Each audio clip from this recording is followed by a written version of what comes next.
Bonjour, amis auditeurs de la radio Baobab FM, la voix de la cité, la voix de la SICAP. Bienvenue dans votre émission Reflet de soi. Bonjour à tout le monde. Daniel, Manglé Nuyou, Jean-Jacques, je te salue. Bonjour Juliette et bonjour à Jean-Jacques et à notre invité. Bonjour à tous. Namon Nalen Torop. J'espère qu'il y a une qui gamme, tout en prenant vos précautions. Voilà. Jean-Jacques, li ma gëjee dégg moo tax mu toll nii moo tax mu jàpp sama parti nag maa namoon xam naa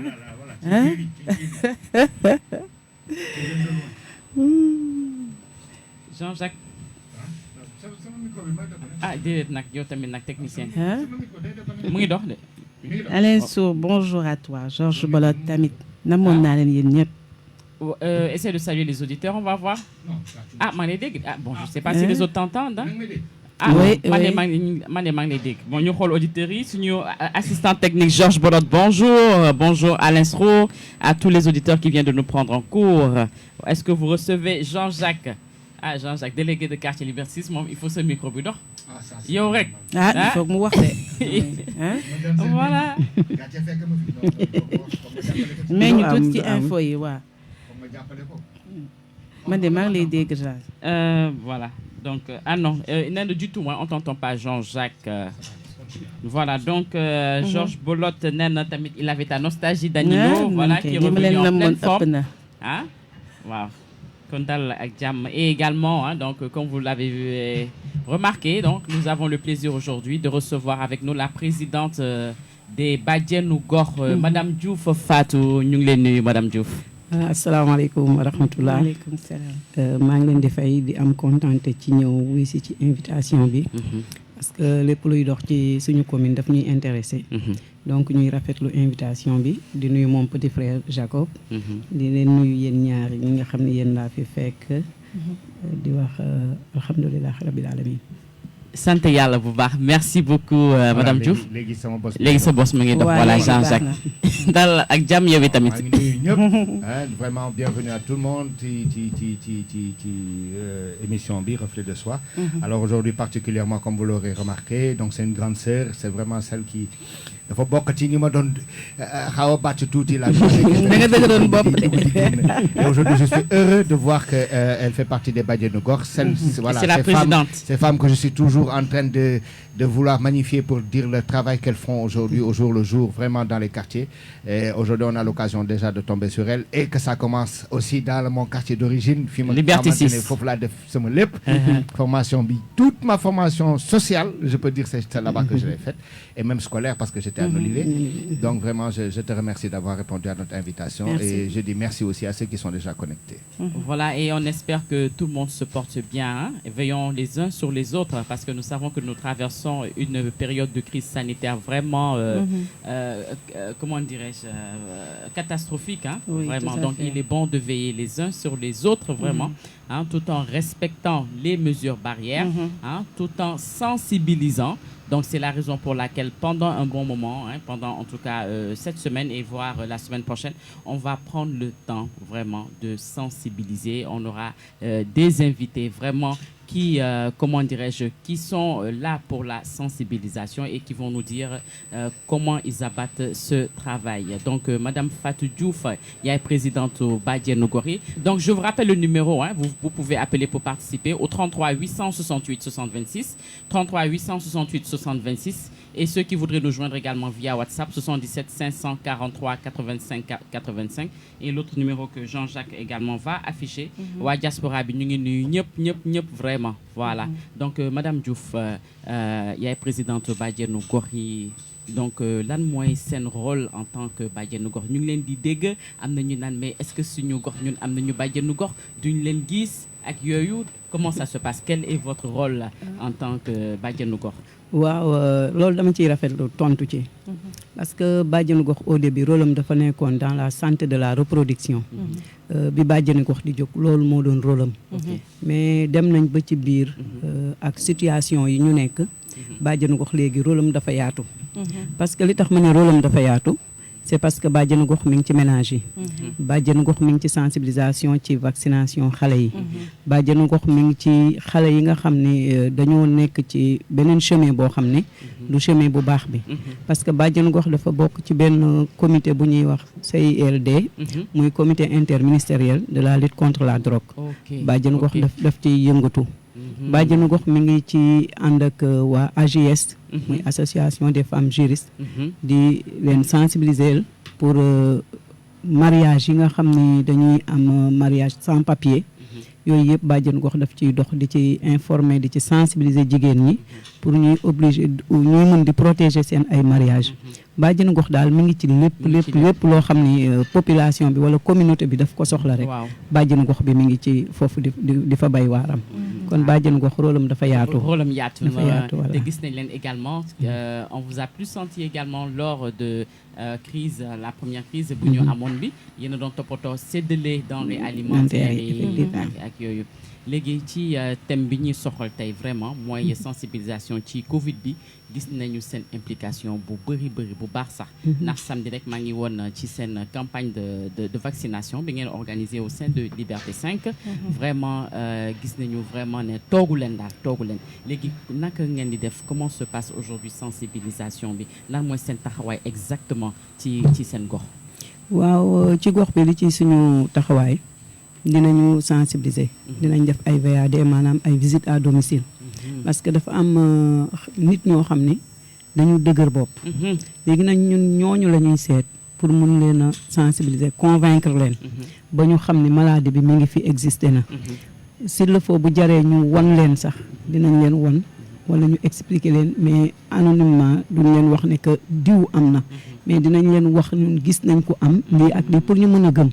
parce que dafa jafe dafa am ñoo xam ne pour ñu gëm feebar bi wala ñu gëm vaccination yi impossible pour nga wax leen tant que gisuñu donc ñun ñu ngi ci loolu ñu ngi ci biir marché yi marché Liberté 6 marché extension ñu ngi ci biir jumaa yi ñu ngi ci école yi ñu ngi ci place publique yi fu ñu gis grand place bu ñu mënee wax ba grand place boobu tas aussi ñu ngi koy def donc suñu biir gox daal ñu ngi ciy dox nu mu waree parce que dem nañ ba début bi première vague bi ci la ñu organiser sama biir kër lañ ko créé sax mooy moment bi ñuy joxe ceeb yi noonu ci laa toog ba ci yàgg ma ne leen pourquoi pas mënuñu créer benn comité de veille ñu seet les acteurs communautaires yi nga xam ne ñu ngi ci biir gox bi ñu impliqué leen ñoom ñëpp ñu ñëw dugg ñu mën a ànd liggéey donc biñ ko defee y a le directeur d'école y a les deux écoles Liberté 6A et Liberté 6B les directeurs sont dans le comité le délégué de quartier mi ngi ci le président conseil de quartier mi ngi ci ñi nga xam ne ay association yu ndaw lañu taxaw foofu ci biir gox bi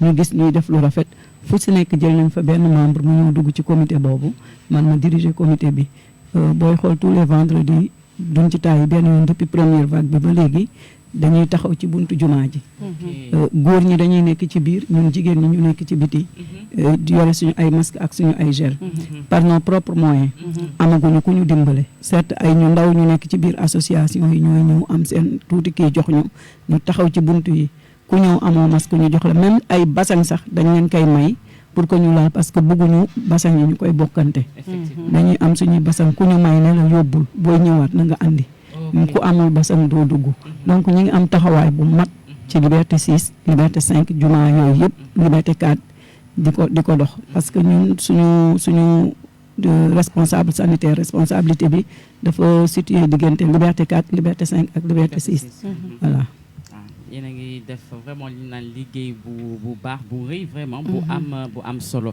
mais liggéey ci kaw sensibilisation boobu naka ngeen gisee askan bi parce que wax nga ne xaw nañu dëgër bopp mais est-ce que maintenant ils sont conscients parce que xew yaa ngi xam nañ ne xew yaa ngi am ba tey est-ce que wàññi nañu xew yi wala comment ça se passe yéen ci seen wàll ci loolu naka ngeen di taxawee effectivement xew yi wàññeeku na Liberté 6 parce que li tax wàññeeku na man maa ngi def constat bi ci semaine bi dëj yi fa am amul kenn kuy ñëw toog famille bi kese ñoo fay nekk ku jaale da ngay dem parce que ñun au début dañ doon def fu ñu fekk dëj ñu gis nit ñi toog fa on a un coach boo xam ne Mamadou Dieng moom mooy ñëw jël responsabilité am tas dëj bi mooy jógloo ñëpp teg la chaise yi nee na ñëpp dem ku dul famille bi doo fi des loolu comité de veille bi liggéey na ko même au niveau de la mosquée boo fa indee koor ñoom dañuy vérifier ba xam ndax koor bi Covid la wala du Covid wala am na constat boo xam ne médecin defal na ko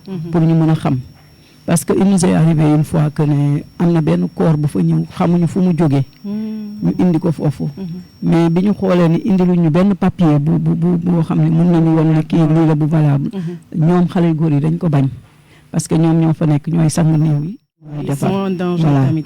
donc duñu exposer seen bopp yooyu yëpp dañ koy dafa am surveillance boo xam ne daal vraiment dañ koy def dinañ dugg ci biir marché bi ku ñu gisul nga takk masque ñu sensibiliser la boo nee amuloo ñu génn masque jox la ba ci gel yii dañ koy joxe ñun dañ koy wuti di leen ko jox parce que Sénégalais dafa bëgg lu yomb danaan la awma même bu amee sax danaan la awma pour nga jox ko donc ñun dañuy jàpp ci loolu di leen topp ci li ñu bëgg mais tamit fexe ba indi leen ci ñun li ñu bëgg voilà ñun loolu la ñuy def exactement. Merci ñu ngi nuyu Alexandre Marcel nee na merci pour la sensibilisation communautaire, un maillage et des objectifs et solutions. Irène Gomis, bonjour et merci à voilà Robert Badji ñu ngi leen nuyu bu baax a baax Madame Pinto Sylvie voilà ak ñëpp ñu ñuy seetaan dans l'ombre. Daniel bu dee am nga laaj bu bëgg a laaj Madame Diouf. En fait li ma bëgg ñëwaatu di xam nañu Sénégalais yi bu ñu surtout par rapport ak feebar dañuy tàmm di ko làq donc aujourd'hui da ngay gis ay premiers signes day am nit dañuy toog ba nga xam ne ça ne va plus pour commencer dem ci poste de santé yi wala ci hôpitaux yi fekk c'est déjà critique donc est-ce que sensibilisation bu ngi dem par rapport loolu dès que ñu am premiers signes yi ñu mën a xam ne lii moom du grippe mën ci jóg même soj bu gën a ndaw sax daw dem ci district sanitaire yi pour bañ a toog di xaar ba nga xam ne affaire bi aggrave parce que léegi lu ñu loolu lañu tàmm dañuy toog xaar ba nga xam ne sonn nañ commencé wax sax même suñu propre famille ne dañu feebar en fait làq feebar boobu moo doy waar en fait waaw li nga wax dëgg la xam nga Sénégalais moom dafa mën nëbbatu mais ñun ci suñu côté bu ñu gisee signes yooyu dañuy ñëw waxtaan ak yow parce que ñun dañuy accompagner non que dañuy orienter mais dañuy accompagner ku bëgg ñu accompagner la dinañ la gunge ba ci centre de santé bi wala poste de santé bi parce que centre bi am nañu rapport ak major bi ndax bàjjenu gox lañu poste de santé bi aussi ICP bi dañuy am ak moom rapport bu ñu gisee aussi koo xam ne dañu insister mu bañ dinañ ko signaler moom dañ koy signaler pas plus tard que avant-hier gis naa cas bu mel noonu dama woo ICP ma ne ko man kat am na cas buñ ma signaler fii mais comme mënuñu tëb rek dugg ci kër nit c'est ça donc dañ ciy waxtaan ba xool ban stratégie la ñu mën a jël ba mën a négocier ba dugg ci kër gi ba mën ko wax parce que aussi xam nga duñu jël benn risque bi tamit ndax fi mu nekk nii l'heure est grave yëf yi mi ngi ci fépp te amuñu accompagnement parce que damay wax ne ñun bàjjenu gox amuñu benn accompagnement boo xam ni mën nañ ko am protéger ci suñu bopp ba mën a aborder yenn situation yi donc dañuy dem ak suñu yéene que wax ne ñun ñoo jëloon bénévolat def bàjjenu gox donc dañ ciy dem ba mu jeex mais bàjjenu gox ci Covid bi amu ci benn accompagnement du ci suñu SICAP commune bii ñu nekk lu feneen dinañ ñu jël nag woo ñu defal ñu formation dañu bëgg ngeen dem def VAD mais VAD yi dañ koy def sans accompagnement VAD mooy visite à domicile waaw wala VALT visite au lieu de travail. ok kon yaa ngi ne bon amu leen accompagnement est-ce que tamit waa acteurs yi mairie bi et tout ñu ngi gis seen liggéey. bien sûr maire bi mi ngi gis suñu liggéey parce que maire bi xam na ñan ñooy bàjjenu gox. ndax bu ñu soxlaa pour ñu liggéeyal ko dinañu woo. parce que ba ci première vague bi. maire yi woo nañu ñu defal ko benn sensibilisation de Liberté 1 à Liberté 6 extension. parce que boobu xam na ni ñun ñoo mën a def ñoo mën a véhiculer message boobu bon muy man ak Aloïse boobu ngay wax ak Habib ak maire yu ma la doyen ak Tabara moomu ñun ñoo àndoon def sensibilisation boobu mais teewul SICAP bu nekk bàjjen yi fa nekk def nañu mobilisation def sensibilisation Liberté 4 aussi noonu ba 6 extension ku ci nekk ci sa côté yaa ngi bay sa waar ci sensibilisation boobu. léegi yaa ngi doon ne yéen tamit c'est par vos propres moyens aussi que ngeen di jënd ay gel et masque et tout est-ce que dem ngeen solliciter ngeen aujourd'hui mairie ci gox yi tamit pour wax leen ne vraiment seen parce que doyul parce que xam nañ ne ku ci nekk bon xam nañu par vos propres moyens vous faites mais mënul doy ci ñëpp quoi parce que am na xam naa ne ñàkkul ne di ngeen jànkonte ay familles yoo xamante ne ils n'ont même pas de quoi aujourd'hui se payer des masques et des gels et vous ne pouvez pas satisfaire tout le monde. Effectivement du ne dem nañ ci mairie bi parce que mairie bi xam na bàjjenu gox mooy kan. Donc li ma lay wax rek affaire bi day dem ba mujj gi day dugg ci politique. waaw c'est vrai xam nga. ku nekk da ngay bëgg a jóg wane ni yow yaa fi nekk. yow yaay dem defal sa bopp sans pour autant que nga impliqué bàjjenu gox bi. xam nga mairie premier moment bi muy def aide alimentaire. man mii la présidente maa def première remise symbolique bi. donc mairie xam na ñun ñooy kan warul xaar pour ñun ñuy dem ci moom bu amee lu muy joxe dafa war a woo bàjjenu gox. mais ñun bàjjenu gox pour vous dire vrai sentiruñu suñu bopp ci biir mairie bi. À part ça madame la ministre Zahra Iyane Thiam moom mooy def bu amee ay masque ay gel woo ma man surtout man mi présidente bi def benn délégation yónni leen ñu ñëw ba ci man ne ma lii la ñu indi pour poste de santé bi lii la ñu indi pour jumaa ji lii la ñu indi pour marché bi lii la ñu indi pour lii jël ay masque joxe ñu dugg ci kër yi naam que li muy joxe bariwul mais mi ngi def ak ay moyens yu mu mën vraiment di ci taxaw di joxe loolu moom gis naa ko. à part moom y a un jeune boo xam ne ci biir quartier bi la dëkk moom aussi sollicité nañ ko une fois mu toog xool indil ñu vraiment ay thermoflash ay gel ay masque et tout ñu yóbbu ci jumaa ji teg ko fa pour di ko joxe ndax mënuloo am lu mat voilà mënuloo am lu mat pour jox ñëpp. Effectivement. mais mën nga sensibiliser ba ñëpp dégg la te bu boobaa ci lay gën a yomb ndax booy sensibiliser ñu xam ne lii ngay wax dafa nekk dëgg bu yàggee dinañ dem wuti parce que tamit dafay yomb torop ngay maye bis bu ne. Sénégal bi boo ko dee may rek voilà da ngay yombal voilà def benn effort moo tax des fois dinañ xaw a xëcc tuuti bàyyi leen ci seen biir ñu xool bu ñu xoolee ne lii demul ñun ñu ñëwaat gën leen sensibiliser pour ñu gën a dégg parce que seen dégg-dégg defe naa moo des. voilà man c'est effectivement un problème moo des wala ñoom ñooy bëgg a comprendre parce que je crois que wane ngeen lépp au fait c'est clair. su ngeen demee bay def un travail visite à domicile. ngeen di vous allez vers les gens je crois que c'est clair. ñoom ñoo war a yokk xanaa góorgóorlu bañ a bàyyi tamit yombale parce que war nañu xam ne lii amul leneen lu nekk ci ginnaaw lu leen jàppale. c'est par vos propres moyens. voilà que ñu war leen jàppale. donc Alexandre Marcel nee na il faut ñu def ay tests rapides au niveau des communes des communautés ak test PCR au niveau des centres de santé. Irène Gomis nee na combattons ensemble le virus Delta en adoptant les gestes barrières s'il vous plaît car celui-ci fait beaucoup de dégâts actuellement tout à fait. Vaccinons massivement nee na pour une immunité collective et continuons les mesures barrières. Alexandre Marcel nee na stratégie claire des bajens peut aider à la sensibilisation et à la détection à domicile. Oui, merci, merci à vous. Jean-Jacques, à toi la parole. Oui, tu peux lire si tu as vu. Alexandre, vous m'entendez Oui, on t'entend bien. Oui. Donc il dit que les visites à domicile des bajenu gox doivent être accompagnées par les communautés ou mairies. Voilà. Voilà. Donc moi ce que je voulais juste demander à ma grande sœur, c'est on a vu au première vague bi bu mu amee ma gis ni au lieu que yéen ngeen di jóg sax c'était tous ces acteurs politiques, tous ces acteurs, toutes ces autorités qui ont pris le devant. Commencé déjà di jël ay initiatives, appeler toutes les forces vives des quartiers, comme les bajenu gox, comme les associations, les ASC, les communautés et autres, pour essayer de les utiliser afin de faire une bonne sensibilisation du quartier. Mais bi par demain gis ni autorités ils sont là où ils sont, ils attendent que les gens viennent vers eux pour leur demander un appui, pour leur demander ceci, pour leur demander cela.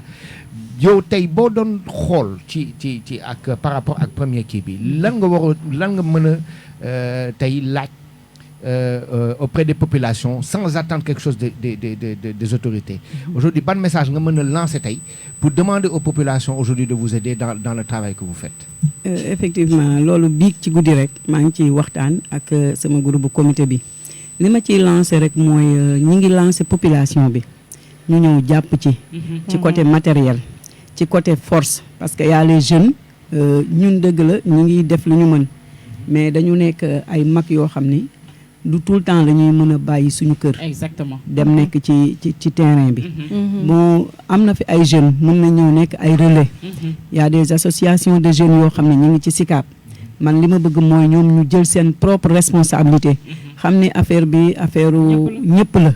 communauté bi ñëpp ñoo ci bokk ñëpp ciy gis parce que ku nekk sa kër mën na fa dugg. Effectivement. donc man lancement boobu laay def ci population SICAP ne leen na ci ñëpp dugal seen loxo bañ a xaar affaire politique parce que dëgg la ni nga ko waxee première vague bi ñoom ñëpp dañ jógoon wane seen bopp. pour lan la visibilité lañ doon wut ñoom ci seen bopp. visibilité boobu am nañ ko man je pense que ne que dañ ko am ba pare moo tax ñu toog mais ñoom aussi les acteurs politiques les leaders maa ngi leen di lancer waat un appel naam que ñu ngi koy dox parce que au mois de juin si je ne me trompe pas monsieur Aliou Mara def na benn sensibilisation bu mag ci Liberté 4 ci buntu poste de santé bi pour sensibiliser jeunes yi ñu ñëw dem vacciner wu loolu c'est bien madame la ministre Zahra Iyane Thiam aussi def na li mu mën ndax moom tamit indi na ay masque joxe te ba tey toogul xam naa ni dina ñëw parce que lii yitteem la madame Deme la directrice des couches vulnérables moom aussi defoon na action maa ngi koy lancé waat pour mu jógaat ca la ñu defoon ñoom ñëpp ci première vague bi ñu dellu si def ko parce que à la SICAP l'heure est grave parce que chaque fois yaa ngi dégg am na fi ay mort heure bu ñu xoolee di nga gis ne SICAP bu dul 1 ba 6 extension toujours dinañ am ay cas donc nañu jógaat parce que dëgg la ñun ñi ngi jóg li ñu mën bàjjen gox yépp a ngi jóg mais aussi ñoom maa ngi leen di lancer waat un appel avec la population ñun ñëpp ñu booloo ànd xeex ko ndax mu jóge fi te itam man aussi j'ai vu que SICAP bëri na ay personnalité ay directeurs de société ñi nga xamante ne vraiment des gens très haut placés bëri na ci koñ est-ce que tu vois maintenant yéen est-ce que il vous est arrivé une fois ngeen rapproché wu ci ñooñu sur ces personnes directement ci seen kër yi tout ça parce que bu fekkee ne c'est des autorités ça c'est dans leur lieu de travail mais ci biir koñ bi ils sont des habitants comme tout le monde est-ce que vous vous êtes rapproché d'eux fëgg seen bunt laaj leen ou bien leur faire savoir que voilà vous êtes de Badianu Gox vous vous lancez dans tel et tel programme et vous voulez vraiment un soutien un appui ou quoi que ce soit une orientation boo xamante ne ñoom mën leen ko def pour jàppale leen est-ce que vous arrivez de le faire bien sûr ñu commencé ko yow xam nga ci kenn sax monsieur Pape Samba Sow de l'école Molivé kooku moom ci ñi ñu njëkk a interpellé ci la bokk bari na ay personnes ressources yoo xam ne ñu ngi ci biir SICAP surtout Liberté 6 ñun ñi nga xam ne dañu nekk Liberté 6 ñoom ñëpp la ñuy sollicité bàyyiwuñu kenn damay bañ a cité di juum mais képp kuy personne ressource rek ñun dem nañ ci yow tàllal la suñu loxo bu ñuy réunion aussi dinañ convoqué ñu ñëw toog pour ñu mën a dégg lan la comité bi di def ñi ngi ànd ak daal dans l'ensemble de la population de SICAP Liberté non seulement particulièrement à Liberté 6 parce que ñi ngi ci biir jumaa ji ñu gis li ñuy def ci biir jumaa ji te personnes ressources yooyu yëpp dañuy ñëw ci biir jumaa ji donc ñi ngi xam ñun lan la ñuy liggéey de temps en temps nag dinañ ñëw fekk responsable jumaa ji mu ne am na ko fi ñëw indi fii parce que y a des personnes yoo xam ne dañuy def te bëgguñu feeñ voilà dañuy def te yàlla tax ñu ngi koy def mais ñu ngi lancé waat un appel que ne jumaa ji ñu nekk muy jumaa grande mosquée bu Liberté 6 soxla nañu masque soxla nañu gel soxla nañu ay tenue de protection yoo xam ne parce que dañ fa nekk néew bu ñëw suñuy mbokk lañu mënuñu leen seetaan noonu te duñu leen defar mënuñu leen tamit delloo mais donc il faut que ñun ñu protéger wu muy bu ma nee ñun muy comité bi yëpp di suñu ay góor parce que jigéen ñi dañ fay ñëw amoon nañu ko jigéen koo xam ne moo fa nekkoon di sang néew yi sans protection malheureusement que aussi moom tamit affaire bi laaloon na ko mais alhamdulilahi rabbil alamin bi nga xamee ni yàlla defal na ko wér parce que jaamu yàlla la doon def kon yàlla du ko seetaan ñu koy ñaanal yàlla moom tamit muy soxna su baax du ma tudd tura mais bu déggee dina xam donc yooyu yëpp ñun dañ koy jànkonteel kon ñu ngi lancé waat appel képp koo xam ne habitant de la SICAP Liberté 6 nga loo mën ci ñëw dimbale comité bi dimbale bàjjenu gox yi ba ñu mën a aar seen population ñu ngi la ciy tàllal loxo en tout cas daal maa ngi wax excuse-moi 2 minutes maa ngi wax képp koo xamante ne auditeur nga avec tous ceux qui sont en ce moment sur les pages Facebook il est très important de savoir que on a tous un rôle à jouer ñun defuñu émission pour rafetal defuñu émission pour naysal dañ ko def pour pouvoir justement éveiller les consciences. Tout à fait, tout à fait. Et aujourd'hui, il y a des gens qui font un travail extraordinaire dans les quartiers et ils se doivent d'être accompagnés. Tout à fait. Moi, je commence surtout par les artistes. Moi, je me dis, par exemple, le nombre d'artistes qu'il y a à Liberté 6, en commençant par un qui est très connu, qui se trouve être Digiti. Des gens comme Awadi, des gens comme les Oumar Pen, ils sont tous là, SICAP. Donc, nous, personnellement, on n'a pas besoin seulement de l'argent, mais de faire au moins un plaidoyer. Ils viennent participer à travers la sensibilisation. Ils viennent auprès des Badianougor, auprès des associations. Essayer de voir s'ils ne peuvent pas organiser un genre de truc en passant avec un haut-parleur, créer une chanson juste pour la SICAP. Pour sensibiliser les gens, je sais pas, il y a pas mal de choses. Il y a pas mal de choses qu'ils peuvent faire. Oui. Mais ça, c'est un appui personnel que tu devras faire. Et ça se fait derrière. Exact. Item, il y a un message important que Alexandre vient de dire. Bon, d'abord, nous avons Soukaina Binta Abbas Fall, Marie-Suzanne Sadio Kouli, Christelle Djadjou. Donc, Alexandre, comment organiser des collectes pour soutenir les Badjen? Un numéro de téléphone. Un numéro de téléphone. Donc peut-être sûrement c'est le numéro de Madame Diouf. Après peut-être que Jean-Jacques, tu vas faire passer. Ce serait vraiment bien. Ceux qui voudraient vraiment les soutenir. Hein, voilà, les Badjen doivent recevoir le soutien de la population. Tout à fait. Jenski d'Enfa, nous les nus. Voilà, donc Madame Diouf, après Jean-Jacques, c'est un numéro. Les auditeurs, ils peuvent vraiment soutenir. Voilà, donc c'est une très bonne initiative. Merci à vous. Hein.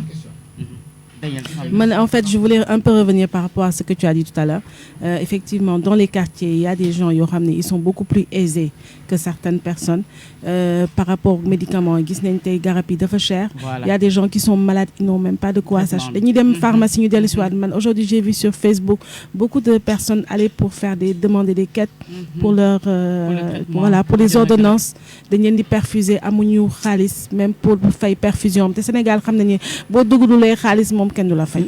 tu peux rester sur le banc là-bas tant que tu vas mourir là-bas. Il y a beaucoup de gens aujourd'hui qui meurent comme ça parce qu'ils n'ont pas les moyens. Est-ce que ces gens qui sont aisés, moi c'est un cri du cœur que je lance, s'ils peuvent voir les autres, parce mais amuñu moyens, s'ils peuvent aider, s'ils voient sur les réseaux sociaux des gens qui demandent, bon, en faisant attention aux arnaques certes, mais si c'est quelque chose de légal, nous appelons les médicaments, parce que les médicaments sont quand même chers. C'est cher, sans compter que yow da nga wara lek do jël garab il faut nga lek donc on nan nonu estomac bi day yakku suñu amé ay fruits wala ay yo xamné ay meew qui se partagent ça entre pour les gens ils sont vraiment aisés. Voilà, ce serait vraiment bien quoi. Merci. Dans cette période de pandémie. Voilà, fofu damay ñëwaat rek ci ma sœur. Gis nga lool ngay wax dafa nekk lu am lu dëgg. Dañuy ñëw ñun di ñu solliciter. Bu baaxa baaxa baax. En passant me remercier le docteur Ardo Sow bi nga xamné mo yoré kër mag. Parce que xam nga da ngay gis ñun bàjjenu gox nit ñëw solliciter la. Pour te dire que ne yow Jean ki may wax di nga ko xam parce que mi ngi dëkk ci sa couloir boobu mooy couloir bi jëm famille ñi sant Mbay en face yéen tali bi couloir boobu am na fa benn daam boo gisee dinaa ko sawar a wax daam bi ndekete depuis 2011 mi ngi feebar man dëkkatuma ci koñ ba donc li ma fay fréquenter du bari depuis 2011 mi ngi feebar tëdd noonu nit ñëw y a même pas 2 mois ne ma diw mi ngi ci koñ ba feebar na mënulul boppam dara kenn du ko toppatoo donc yow yaay bàjjenu gox bi boo xoolee ba mu def safaan ñun dinañ am gàcce mais yow di nga am gàcce ma ne ko d'accord ma bàyyi ba benn jour ma dem ci kër ga seet ko fekk ko ni ma ko fekkee ma ñëw nuyoo ma waxtaan ak famille bi ñu ne ma xaaral doomam ñëw juste doomam ñëw ma expliquer ko mu ne ma bu ma gisee ku ma jàppale ci sama yaay damay sant yàlla ndax man liggéeyuma awma dara te benn doom laa ci moom may góor mënuluma ko dara xam nga yooyu nit ñi ngi koy vivre ci biir kër yi mu metti lool te après ci bàjjen gox bi la ñuy daw si bàjjen gox bi amul salaire bàjjen gox bi est-ce que bu añee dina reer donc muy jël la mu am yëpp joxe ko ngir yàlla pour dimbale néew di doole ak dimbale population dimbale ku feebar wala ku mënul parce que bàjjen gox bi liñ ko yéen dafa diis torop ku jóge fële da ngay ñëw xamuloo ndax am na wala amul wallaahi azim man dinaa joxe ba joxe sama dépense toog duma togg parce que duma mën a seetaan ku jóge ci biti yaakaar ci man ñëw ma neenal ko noonu des fois sama doom yi sax dañ may wax yow yaay nii rek nga nekkee ma ne leen yàlla moo ma teg bii mission donc dama ko war a dox ndax mission bu ñuy dox la te du man kese yeneen bàjjen yëpp dañ koy def gis nga kooku ma lay wax ba fii may waxee ak yow docteur Ardo daf ma ko jëlal prise en charge totale xam nga kooku yow ku dégg kër mag xam nga lañ fay te du benn nit la ma koy defal du ñaari nit la ma koy defal kon kooku tamit maa ngi koy rendre hommage di ko jaajëfal ak ñeneen ñoo xam ni ñi ngi dox loolu mais daal ni ko Alexandre mi waxee dama koy remercier d'abord ci wax bu rafet bii mu wax bàjjen yi soxla nañu appui soxla nañu il faut que derrière ñu am soutien bu rëy boo xam ne dina leen permettre yéen bu cas yooyu di egsi ci yéen ngeen parce que des fois da ngeen ngi xool nii xol bi dafay metti mun leen jàppale ñooñu te amul assistance ci ginnaaw donc foog ñu augmenter assistance voilà parce que vraiment parce que dafa metti buñ doon toog fii di wax cas yi ñuy traité ci yooyu duñ fi jógee kon émission bi dina jeex te duñu wax li ñu bëgg a wax mais vraiment cas yooyu ñun bari la nañ ko torop parce que période de maladie bi y a des gens qui souffrent ils n'ont pas les moyens bëgg nañ faju mënuñu faju dañuy dem ba fin bi dem ci hôpitaux yi facture bi gën a yokk parce que fin bi faj bi ci lay gën a metti ci lay gën a cher donc voilà c'est compliqué daal sans compter ñàkkum lekk bi ñàkk liggéey bi vraiment parce que di nga gis kër goo xam ne kenn du fa liggéey kenn du fa liggéey problème boobu dugg fa ñuy nit ñoo xam ne dañuy doon nitu kersa liñ ñu wax ne ñun nañu am si suñu formation nañu am nopp yu yaatu am bët yu ibbeeku am gémmiñ bu ndaw ñun ñooy def rek suñuy constat di xool ba xam ne ñii lii dal na leen wala soxla nañu lii nga aborder ci kenn ci sutura wax ak moom mu expliquer la génn li nekk ci xolam day yàkkamti sax nga wax ak moom pour mu mën a génn li ci xolam pour wax la kon nañu dimbale ñun tamit ñu mën a dimbale suñu population ci am soutien boo xam ne dinañ ko mën a am donc même par rapport ak numéro boobu gars yi mën nañ créer benn chaîne de solidarité boo xamante ne chaque personne ci quartier bi même bu ñu joxee ku nekk 500 francs par Orange Money war na mën a jàppale ñi nga xamante ne ils sont un peu défavorisés donc par rapport ak loolu jàppaleen ci médicaments yeeg lekk yeeg yooyu voilà parce que loolu boo ko gisee sax amoon na mais ci comité de veille bi ñun ñooy cotiser mu am ci ñi nga xam ne dañu yore commission chargée de l'extérieur ñu dem wuti ci biti ñëw indi man maa ko daan denc ku am dëj ñu xool ni kii dëj bi ñi préparé wuñu parce que dëj kenn du ko préparé ñun ñooy njëkk a ñëw indi li ñuy indi pour nga mën a dem wuti ci sangaat léegi sax dem nañ ba comité bi boo ñëwee bu ma wootee dañ ma naan nee ko ñun dinañ gérer lépp loo xam ne mooy sangatam mooy liñ ko war a sàngee liñ ko war a defaree ma dinañ ci jaajëfal ñoom tamit muy Pape Ibrahima Faye di Mamadou Dieng ñooñu ñoo chargé wu lépp loo xam ne mooy dese ci biir Covid bi ci biir comité bi ñuy def yaa Mouhamed Bopp Cheikh Saxanaxo ñoom ñooñu ñëpp Mouhamed Diop le président ñoom ñooñu ñëpp dañ daan jël seen doole di ko ci def dañuy ñëw yëkkati jox ma présidentiel lii pour en cas bu lii amee ñu mën ci jël dem dimbale yooyu yëpp def nañ ko mais tamit bu ci population bi yëpp dugalee seen loxo dina gën a baax dina gën a baax Jean-Jacques, tu voudrais ajouter quelque chose? Waaw, c'était juste préciser à ceux qui nous écoutent surtout ñi nga xamante ne ñu bëri nag ndeysaan ñu ngi ñuy déglu nii mais dëkkuñu fi ñu ngi extérieur waa diaspora mais ñoo ñëpp c'est les gens de la SICAP. Effectivement. te xam naa ne ñu ci bëri ndeysaan ils ont quitté depuis longtemps xamuñu exactement ñu ngi dégg bàjjenu gox ñu ngi ne bàjjenu gox ça a été créé mais est-ce que mi ngi am est-ce que lan mooy seen rôle lan mooy seen liggéey dëgg-dëgg au sein du quartier est-ce que tu vois maintenant am na ñoo xamante ils viennent de nous rejoindre là ci émission bi xam naa peut-être ñëwaat encore tuuti ci seen rôle réel ci biir quartier yi lan lu tax ñu nommé leen en tant que bàjjenu gox lan mooy seen wareef ci koñ bi.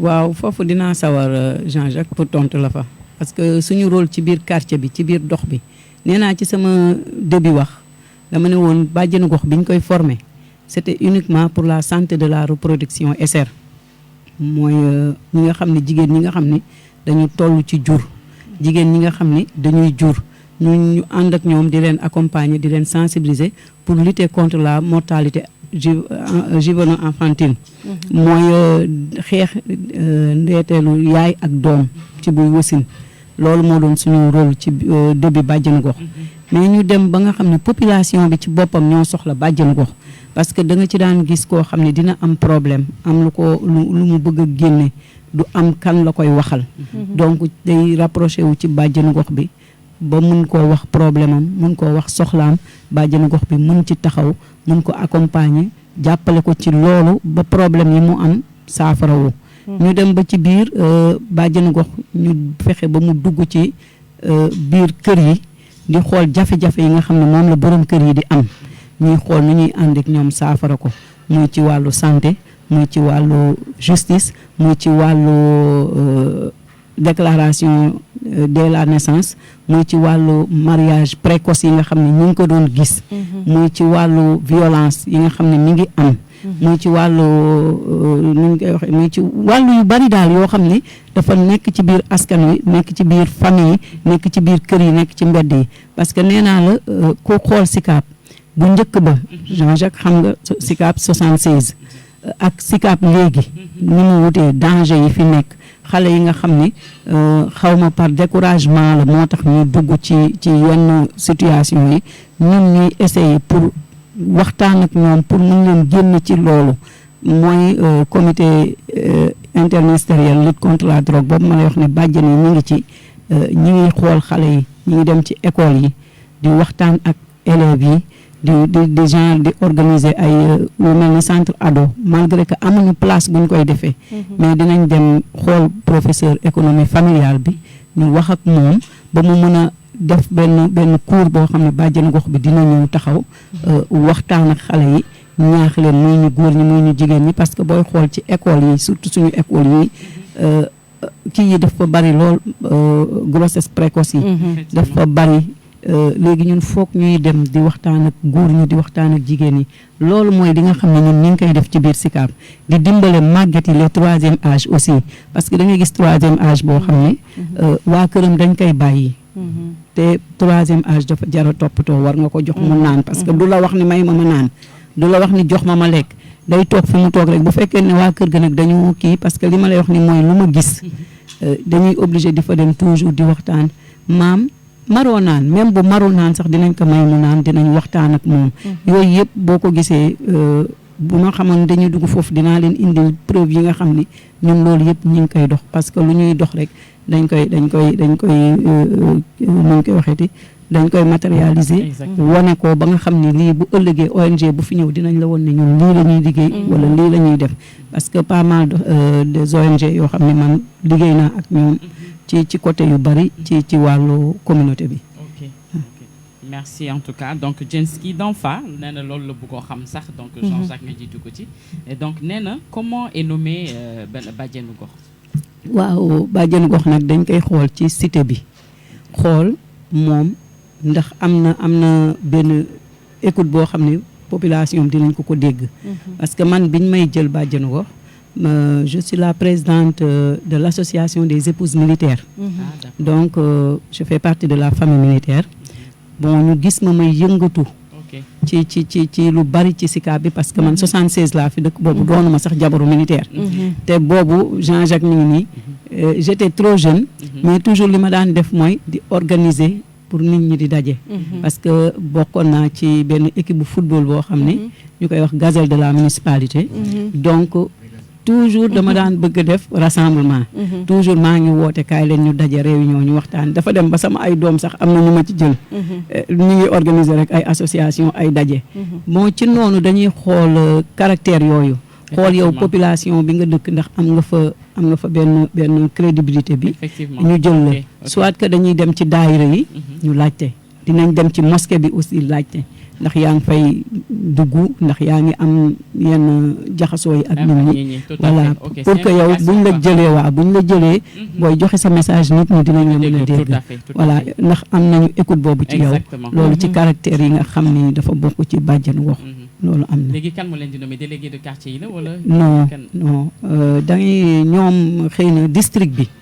district bi nga xam ne fa nga bokk comme ñun ni ñu bokkee district centre Gaspard Camara. ñoom ñooy soxla bàjjen. dinañ dem ci délégué de quartier bi. dinañ dem ci imam bi. pour laajte.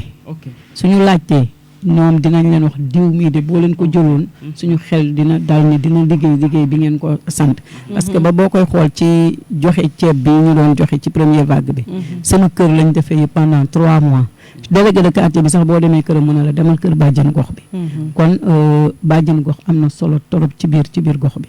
Merci vraiment, merci beaucoup Madame Diouf Bon, apparemment. C'est liggéey rafet na torop. Donc, vas-y. Non, dama bëggoon revenir juste par rapport mu wax vraiment en fait il y avait beaucoup de gens qui n'étaient pas vraiment conscients ci liggéey bàjjenu gox yi même man sax je ne savais pas effectivement pour man dafa yemoon ci lépp jëm ci planification familiale ak yooyu mais tey gis nañ ni seen liggéey dépassé na loolu dépassé na yéen ñi sax li nga xam ne xalaatoon ngeen ko voilà mu doon implication bu rëy tey par rapport ak SICAP yi par rapport ak habitants yi et vraiment loolu ñu leen di rafetlu bu baax par rapport ak loolu ñaan yàlla may leen beaucoup de courage liggéey bi c'est pas du tout facile tey yeewu jóg di jënte problème mu jàmm te boo demee da ngay bàyyi sax sa propre problème mais vraiment vous vous donnez à cœur par rapport à ça et c'est vraiment c'est extraordinaire et beaucoup de courage. Merci. Oui, Jean-Jacques. Tu voulais. man kay su ma leen di déglu sax damay xaw a parce que man lépp lu jëm ci luy jàppale famille luy jàppale nit avant ngay dem ca àllaxaj di ko defi ji te fekk sa waa koñ am na ñu bëri ñu ko soxla vraiment xanaa war nga ko mën a def foofu parce que ce serait bête d'aller laver chez le voisin là-bas alors que chez toi il y a déjà assez de problèmes je trouve que aujourd'hui quel que soit le quartier tey on n'est pas dans un quartier boo xam ne comme la banlieue boo xam ne moi j'ai vécu là-bas on pouvait compter ci mbër yi surtout les mbër là ñoom la ñuy utiliser pour équipe parce que le travail qu'ils font dans les quartiers de la banlieue si nous on le faisait un peu rek bilaay dina woon baax parce que gis naa par exemple Parcelles Guédiawaye façon bu ñuy mobiliser wu ci benn affaire ak nu ñuy doxalee affaire bi nu muy doxee je peux pas comprendre que à la SICAP qu'on ait c'est complexe benn genre limite à vouloir agir parce que peut-être oui am na fu ma toll tey waruma ànd ak yenn nit yi di ne damay def lii wala lële peut-être c'est parce que c'est ça je ne sais pas pour moi, je me dis qu'il y a quelque chose qui manque. Il y a quelque chose qui manque à la SICAP. Et je crois que le complexe y est pour beaucoup. Parce que dañu bëgg a toll foo xamante ne ndeysaan newuñu fa. dëgg la dañuy wàcce tuuti.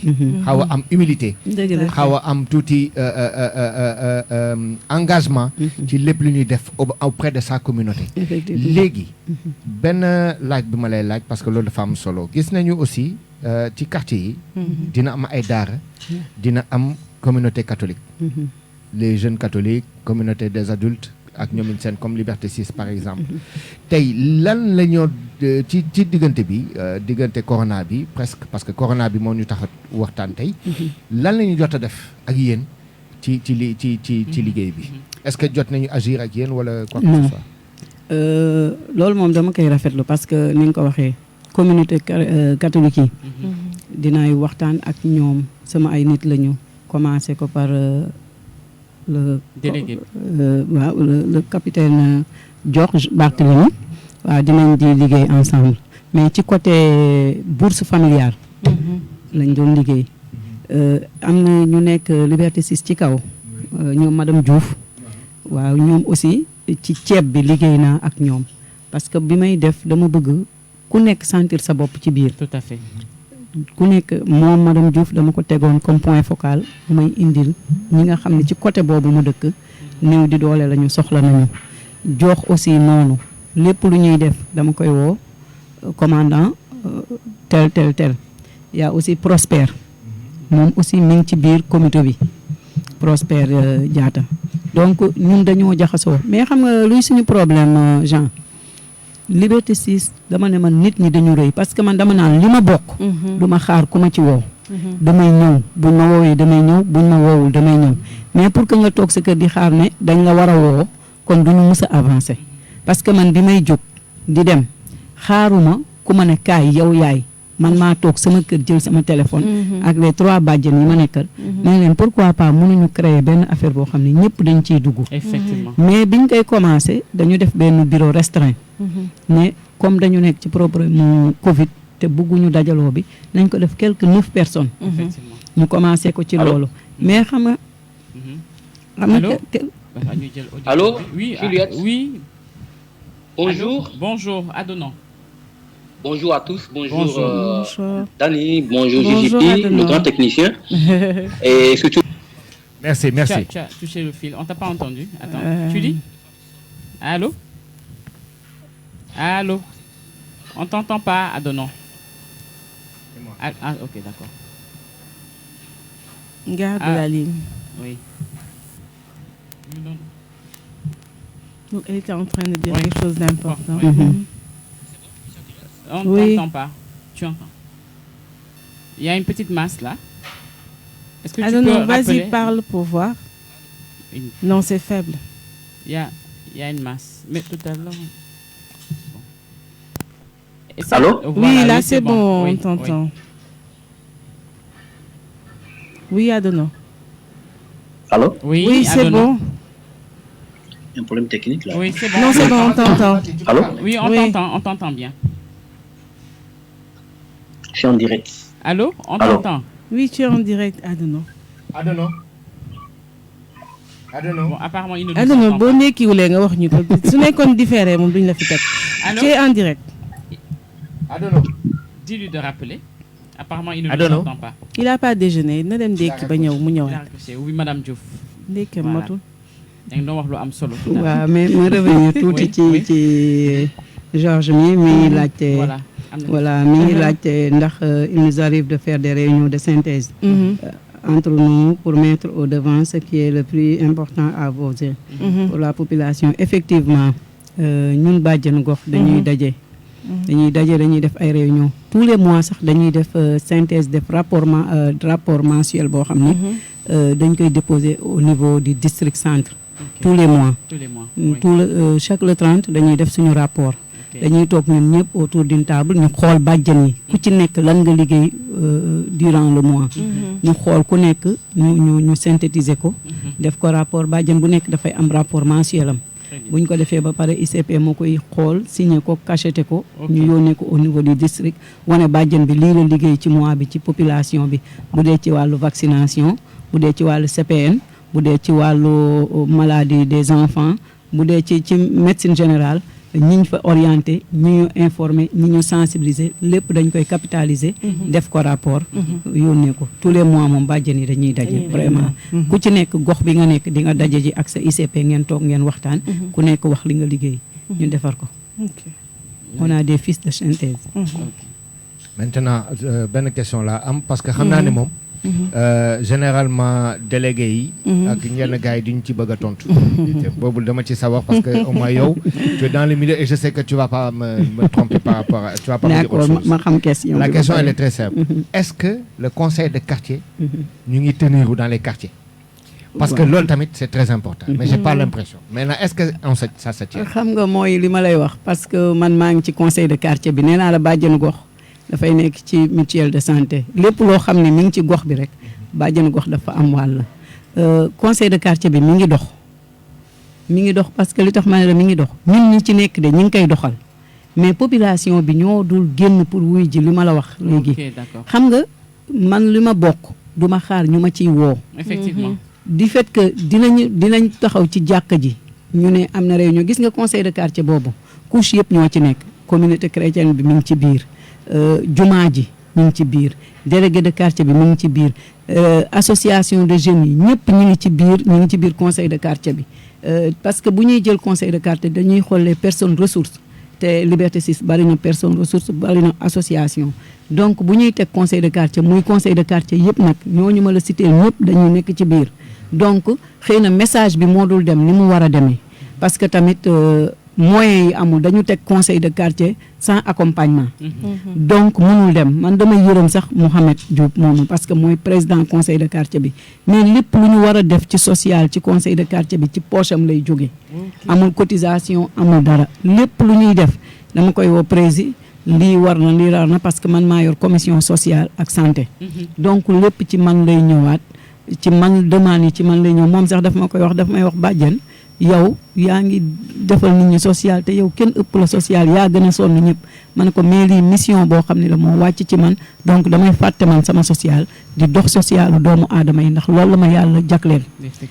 moom moomu mu sonn loolu ma koy gërëm. moom mu xamit lépp loo xam ne rek war na dem ci conseil de quartier bi muy ku am feebar ñu yëg ko dama koy wax mooy génne poche am ku am dëj dama koy wax day génne poche am donc conseil de quartier bi loolu la Jean-Jacques dafa amul accompagnement moo tax mu metti te ñi ci war a dugg yëpp ku ci nekk da nga toog di xaar pour ñu dem fekk la malgré que bëgg nañu def loolu porte à porte yooyu pour dugg ci kër ñëpp wan na ni conseil de quartier bi mi ngi fiy dox parce que xëy na avant mag ñi lañ ko joxoon ay pa ñoom pa maane ñooñu mënuñu doxal mais biñ ko joxee jeunes yi malheureusement que suñu président yàlla dafa def ni jotam bariwul parce que délégué la toujours mi ngi voyager mi ngi lijjanti mais xolam yëpp mi ngi ci SICAP yi yëpp Liberté 6 yëpp booloo nekk benn mais booy xool Liberté 6 yow xam nga li ma la wax dafa mel ni benn centre rek la bu ndaw boo xam ne ñooñu kese ñoom ñooy Liberté 6 or que du loolu Liberté 6 dafa yaatu Liberté 6 commencé na 6000 ba jëm 8999 ci ay maison donc rëy na yaatu na c'est une zone vaste boo xam ni kenn mënu ko matal mais ñu ngi ciy góorgóorlu di def li ñu mën conseil de quartier bi toujours day réunir bu dul école Liberté 6 di poste de santé ba pour ñuy daje di xool lan nañu mën a def ak lan nañu mën a waxtaan ak nan la ñu mën a jàppale suñu population SICAP Liberté 6 ba mu gis boppam. mais sensibilisation pour que nit yi mën a ñëw c'est vrai que c'est pas évident parce que te boo xoolee Liberté 6 tamit man mën naa ne mooy li xew ci koñ yëpp. mooy ñu bëri ndeysaan suñu paa yu bëri yi bàyyi nañ seen doom ñuy dem extérieur. ok tey ñu ngi gis benn Christelle Diadiou. tey ndeysaan mi ngi nii elle est connectée elle est là. mais elle est pas au Sénégal c'est ma fille. voilà donc elle est partie bon maintenant qui est là-bas on ne sait pas donc tu vois c'est-à-dire tout le monde part bàyyi kër yi noonu. Le vieux il est tout seul du jour au lendemain on le souhaite pas il décède. Il décède les gosses là-bas disent ñun du ñu ñibbi si on n'a pas besoin de revenir au Sénégal. donc kër gi nañ ko jaay. soit ñu jaay ko wala ñu tabaxaat def ko ay location donc on se retrouve avec que des locataires dans le quartier pour la plupart ña fa des sinon ay retraités lañu te bu ma xoolee ñoom Pa Diagne ñoom rek ñoo fa dëkk donc tu vas pas demander à Pa Diagne mi déplacé wu c'est pas évident donc c'est vrai que y a un travail à faire et c'est nous c'est pas pour rien man par exemple tey su ma bàyyi woon sama papa tamit du déplacé wu il a fallu que man ma ñibbisi pour toog ak ñoom parce qu'ils sont âgés donc ce travail que moi je dis aujourd'hui est-ce que sensibilisation bi auprès de la mosquée auprès des églises est-ce que waruñu ko gën a accentuer foofu parce que gis naa ni tey foofu la gars yi di gën a mën a dégg ay informations tout à fait mosquée tey vente ajuma bu jotee da ngay gis gars yi ni ñuy buriwee ñëppay dem donc ça veut dire que am nga benn genre un nombre de personnes déjà assez élevé yoo mën a déjà toucher par rapport à ça les sensibiliser du rôle du conseil de quartier il faut que imam trouver benn moment ci boobu pour faire concentrer les gens pour xamal leen ni attention lii am na fi koñ bi ñoo ko moom léegi te ñi fi dëkk vous avez tous un rôle à jouer mais comme un vrai serment c'est-à-dire xamal leen ni autant ni ngeen di engagé wu ci yàlla dafa war a commencer d'abord ci seen gox dëgg la donc noonu la tamit ñun en tant que média on doit aussi sensibiliser de notre côté les quartiers à travers la radio mais pour ça il faudrait que les gens connaissent la radio sachent que la radio là elle existe que les gens puissent se connecter pour que nous aussi on fasse un plaidoyer au niveau des églises on a l'église protestante Centre Bethel qui se trouve à Dieuppeul on a l'église catholique qui se trouve là-bas on a d'autres et d'autres qui existent mais c'est l'occasion d'aller vers eux jéem leen sensibiliser les pasteurs les prêtres ñoom ñëpp nee leen mais vous avez un rôle à jouer tout autant que les gens du quartier. Les impliquer. C'est à vous aussi de pouvoir dire aux gens que le quartier là, c'est tout le monde qui doit s'impliquer. Sinon, chacun vient faire ce qu'il veut. Voilà, chacun vient faire ce qu'il veut. Mais ñëpp ci war a jàpp. Ndegam ñoom léegi ils ont un rôle très puissant à travers la religion de pouvoir sensibiliser les gens sur ce rôle que nous devons jouer au sein de leur quartier. C'est l'occasion peut-être qui travaillent en symbiose. C'est ça. C'est-à-dire qu'aujourd'hui le conseil de quartier se fait. On a appelé par exemple pour Liberté 6, on a dit que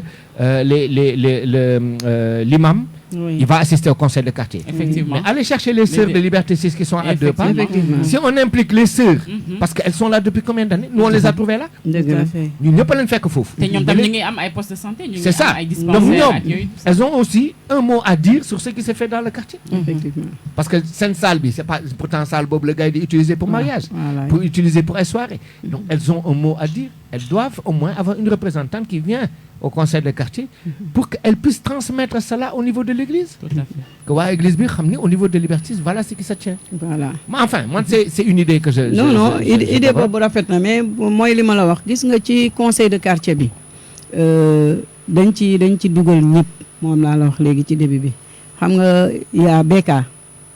Voilà Beka mi ngi ci biir voilà Beka mi ngi ci biir te Beka moo nekk foofu Bart mi ngi ci biir Prosper mi ngi ci biir te ñoom ñooñu ñëpp ñoom ñoo yore li nga xam ne mooy centre culturel bu Martyrs de l'Ouganda boobu. Donc dañ leen jël ñun bàyyiwuñu kenn. kii bi nu ñu koy waxee te conseil de quartier bi bàyyiwul kenn gis nga ni ngay waxee aussi au niveau de la mosquée le délégué de quartier moom imam la délégué de quartier la mais à chaque fois bu ñu amee activité bu ñuy def wala réunion bu ñuy def moom dina ko annoncé ci jumaa ju mag ji. non seulement ci jumaa ju mag ji mais dina ñëw ci jumaa bu ndaw bi. annoncé ko fa. Bonjour, allô. ñu jël auditeur bi. Comment vous allez? Bien, merci. Et Robert? Et tonton Robert. Robert Badji. Namoon nañ la vraiment. Comment ça va? Ça va très bien. Comme dégg nañ la rek ça va. Namoon nañ la bu baax a baax. Suñu parrain bi.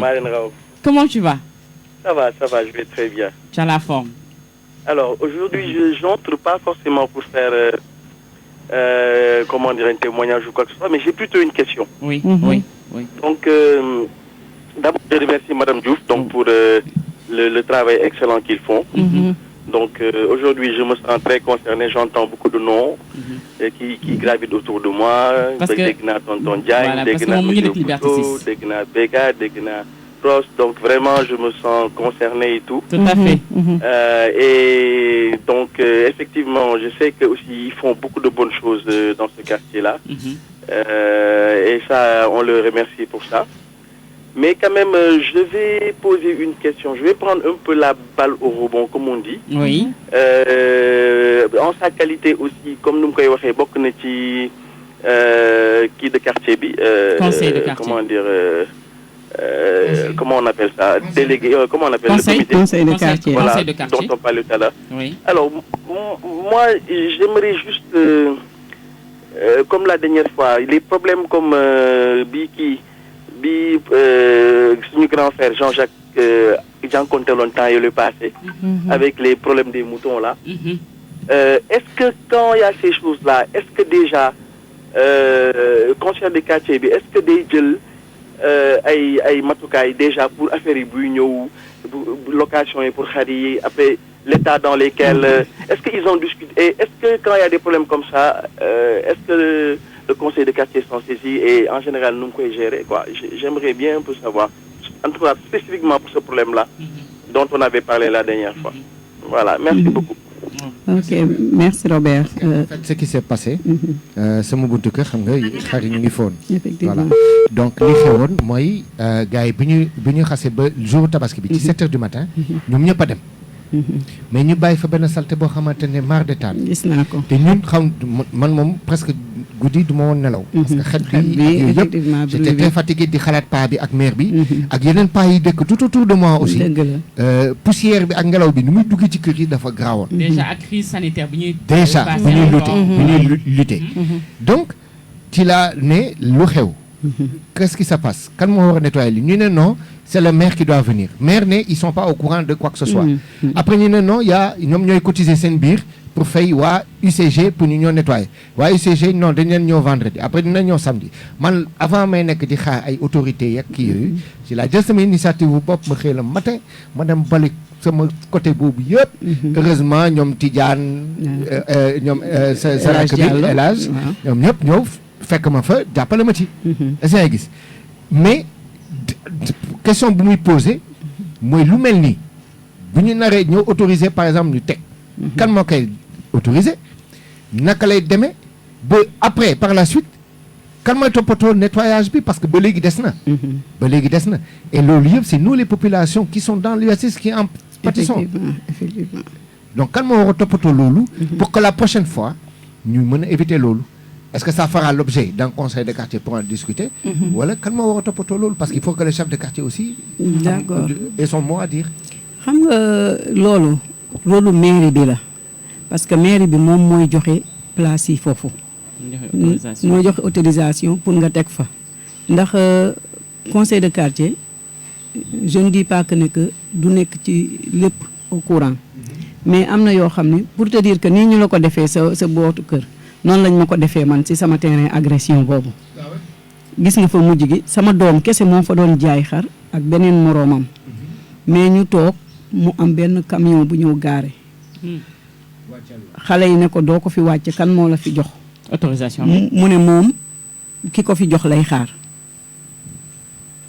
ñu bàyyi noonu mu ne kooku daf ko ne na ko wàcce rek après dafa am fu mu koy yóbbu xale yi ne ko doo ko fi wàcce ñu dem ba le lendemain beneen camion boo xam ne mënuma la wax ni mu toll ñëw gaare maa ngi xëy suba waroon dem beneen émission ma gis car bi gaare camion bu ngand yooyu di jógee Burkina Faso gaare ma romb leen dem jënd ndékki ñëw ndékki ma ne xale yi ñu ne ma kii bàyyi ko fii lay gaare du fi wàcc ba ci guddi gi man ba ma tëdd ay 1h du matin même sama doom sax tëddoon na ñu woo ko ne ko ñii ñu ngi wàcce mu daw si ñëw mais kan lañ fa fekk adjoint au maire mu taxaw moom lañ fa fekk donc ñoom ñuy autoriser affaire yi foofu ñu taxaw foofu sama doom ne ko doo leen ko fi wàcce yéen xanaa boo leen di wàcce sax ngeen wax bàjjenu gox bi dëkk ci koñ bi mu xam mu mun a wax ak waa koñ bi effectivement xam nga lan la ko tontu bàjjenu gox bi sama jigéen la depuis ñaari tali mairie boolewuñu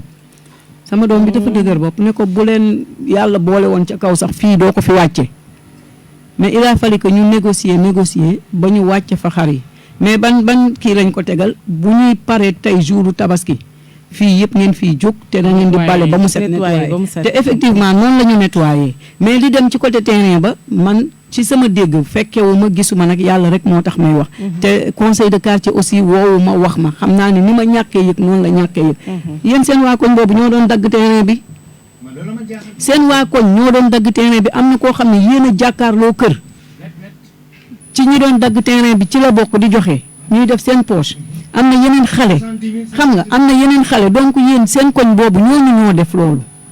mais tey ñoom ñoo doon def loolu maintenant man bëgg naa waxtu bi ma toog di wax nii parce que bale boobu yomb la. non da ngay dem mairie. maintenant bëgg naa xam fan laa war a dem instant. da ngay dem mairie. pour li mu dagg. pour li mu dagg ba pare nañu la nettoyer foofu. da ngay dem mairie boo demee soit que nga laajte le DG Fall mooy le directeur de cabinet. nga wax ko wala nga laajte bira boobu nga xam ne moom moo topp ci maire ndax maire doo ko gis dafa feebar mais di nga gis adjoint nga wax ak moom parce que ñun xale yi fële dañ koy wax moom dafa ñëw obligé ñëw moom bi le lendemain tabaski mu ne am gisuñu waa ICG dañuy nekk repos dafa fay xale yi foofu ñu bale ko mais le surlendemain man fekk naa fa ICG muy bale terrain bi non ICG ñëw nañu pour ramasser mais ramassé te balewu man romb naan fa. waaw ñoom daal dama lañ ko dajale. gis naa fi ñu ko dajale ci booru Laalia gis naa fa kii waaw gis naa fa mbalit si seen taatu garab bi foofu gis naa fa mbalit voilà gis naa ñaari mbalit yooyu yëpp parce que voilà pas mal que hier jaar naa foofu gis naa mais pour ñu ñëw bale terrain bi ak tamit bu ñu fay tegate ñu ñëw wax ak yéen ñu dëkk ci alentour bi foofu balaa ñu fay teg mais du ñoom xale yi ñoo bëgg xaalis. C'est ça aussi. Mais c'est pas normal que une minorité de personnes vont profiter sur le dos des autres en créant ce genre de situation. Par rapport à Lolo, par exemple, ñeneen ñi acteurs yi yëg nañ ko. Mais est-ce qu'ils ont fait un travail de fond, c'est-à-dire comment dirais-je, de maison à maison pour ñu def loolu, pour dénoncer, pour ñu toog waxtaan ci loolu? Non, c'est-à-dire que ce qui s'est passé, par exemple, man je suis nouvellement là-bas. C'est cet temps-ci que je suis revenu. Par exemple, je viens d'apprendre que grande sœur aujourd'hui elle est bajenu gox. Pour la plupart, je ne sais pas quel est leur rôle. Tu vois, par exemple, la dernière fois, l'autre Diop est venu ici, je ne savais pas qu'il était le président du conseil de quartier. Donc c'est pour te dire que le chef de quartier, même à la limite, là où je suis, je ne peux pas te dire c'est qui. Bon, je sais qu'il s'est vers le marché. Mais tout ça, ce sont des choses, si un gars comme moi ne le sait pas, j'imagine ceux qui sont à côté de moi. Effectivement. Gars, ils disent qu'ils veulent casse, mais ils ne savent pas casse. Tout à fait. Tout à fait. Ils disent qu'ils wax, mais ils ne savent pas. Donc quand moi, je me suis mis à faire ça, tous les vieux qui étaient là-bas, ils m'ont tous félicité pour l'initiative que j'ai prise. D'accord. Mais c'est pas à moi de le faire, comme ils ont dit. C'est pas à moi uniquement de le faire. J'ai un rôle à jouer, certes, parce que c'est mon quartier, c'est mon espace de vie, mais c'est pas mon rôle personnellement. Il y a des gens qui étaient là, qui ont utilisé le terrain à des faits personnels, encaissé sen khalis, dem sen yon, bail, maintenant affaire en l'état, et c'est à nous de nettoyer pour qu'après maintenant, non, c'est pas normal. Et ça crée des maladies. Après ces maladies-là, ça va créer quoi?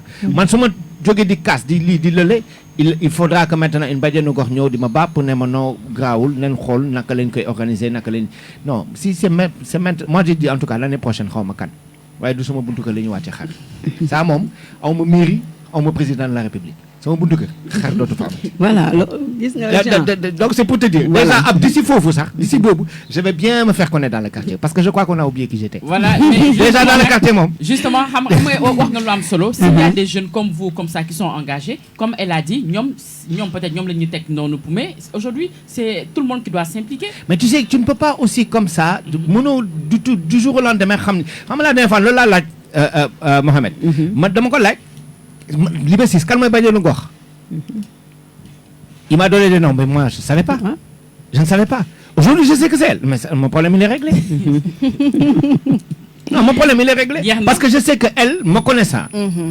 moom xam na ne fu ma soxlaa dina ma woo. dëgg la moom xam naa loolu. dëgg la man tamit fu ma ko soxlaa dinaa ko woo. Et ensemble on travaillera. Léegi je voudrais venir sur un truc très important qui vient d'arriver. Alexandre Marcel offre aujourd'hui 50 000 à votre association. À la Badiane voilà, pour le travail vraiment que vous faites actuellement.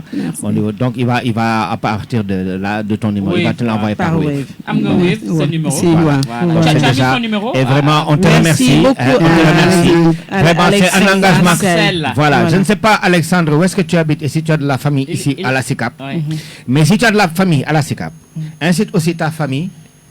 Ça comme c'est d'abord c'est ta première mission, pousse-les à participer aux activités du quartier, à ce qui doit se faire.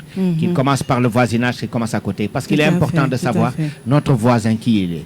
Maintenant il passait ndeysaan boy bi chaque matin day taal oto ma taal sama oto. Mais le jour où il est décédé, je ne savais pas que c'était lui qui était décédé. J'ai pensé que c'était le papa.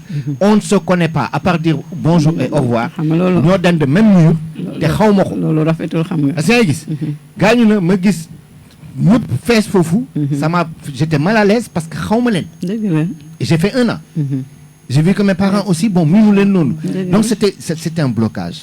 Donc apprenons vraiment xam nga déjà liggéey la bu mag mooy voisinage bi. Parce que vous avez fait une émission ici une fois sur le voisinage te loolu moo manqué. léegi suñu jamono léegi voisinage bi dañ ko banaliser. dañ ko def vraiment comme la personne qu'il ne faut pas connaître. alors que sa première famille mooy sa voisin. dëgg la waaw vraiment dama ci kii. loolu Jean-Jacques Bible bi wax na ko Coran bi wax na ko ki nekk sa mbokk mooy ki nga dendal. Exactement. parce que tey jii bu safaan amee balaa sa famille di ñëw. ñoom ngay njëkk a gis. gis nga ñun fi ñu dëkk muy benn bloc bu ndaw boo xam ne bloc bu 50 maisons la muy camp militaire logement militaire yooyu. gis nga ku fa am naqar wala nga am fa bànneex balaa sa famille di ñëw ñun ci suñu biir defar nañu boo amee xew lépp luy togg kenn du la laal ñun ñooy togg ñooy def lépp ñooy raxas bu dëj amee aussi noonu ñoo ciy taxawee noonu ba say famille di ñëw di la fa fekk si. donc loolu mooy li nga xam ne mooy dëkkandoo mooy sa mbokk. léegi li may lancer rek mooy sama numéro boobu dugal ko képp ku dëkk Liberté 6. boo ma soxlaa boo ma ci woowee di nga ma jot. bu may déplacé wu di ñëw parce que dinaa déplacé wu dem ci ñu bari. xam nga dafay fekk ni bàjjenu gox bi des fois dina jàpp ba nga xam ni du mën a dem ci ñëpp. Effectivement. mais man ku ma sentir rek surtout ci gis nga bi ñuy def recensement wu denrées alimentaires yi. pour te dire que ne ñoom ñëpp dama jël seen photocopie carte d'identité dama ci def seen numéro téléphone pour ku ma si gis dinaa xam ni kii ñëwoon na ci man wala kii waxtaan nañu.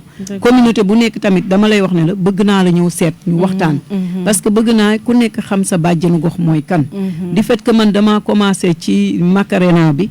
ba ci talikan Leclerc bi ñooñu ñëpp dem ba ci Liberté 6 panoramique affaire yooyu yëpp ci man la ñu dëpp.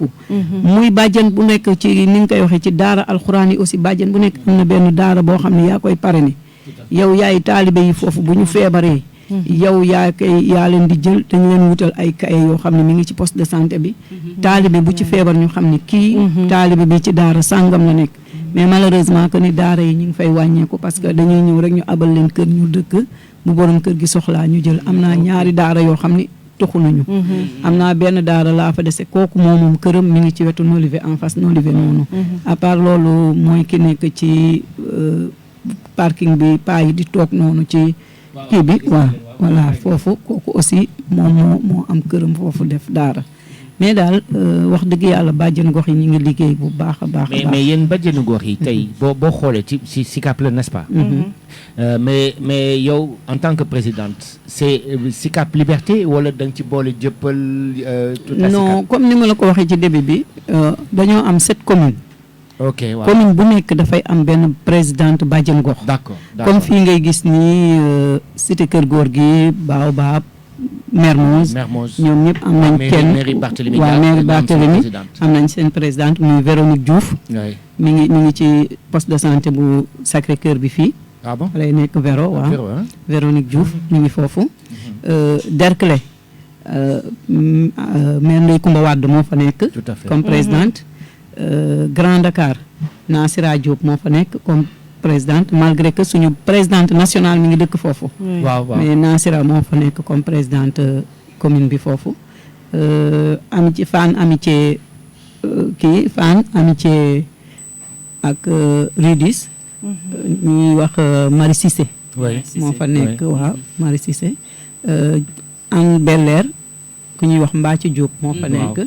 Biscuiterie ku ñuy wax Marie Camara moo fa nekk voilà noonu la ñu defee mais ci 19 communes yëpp nag fu ci nekk tamit am na kenn ku fa représenter l'ensemble des bàjjen yi nekk ci gox bi foofu. mais ñu ngi nuyu Manou Sarr merci d'être à l'écoute et Nicolas Christian on t'aime fort également suñu Nicolas Christian je sais pas si c'est la même question Robert am na question bu mu waxoon donc je crois que vous aviez répondu quand il dit est-ce que ce comité a des réunions régulières avec la mairie? Non. Notamment pour la prise en charge de tels problèmes. Comme vous l'avez souligné ça. Non, mooy li ma la wax rek nee naa ci sama début wax maire yi bàjjen yi sentiruñu seen bopp ci biir maire bi. parce que li tax sentiruñu ci seen bopp ci biir maire bi am na yu bari yoo xam ni day am ci maire bi te bàjjen bi du ko yëg.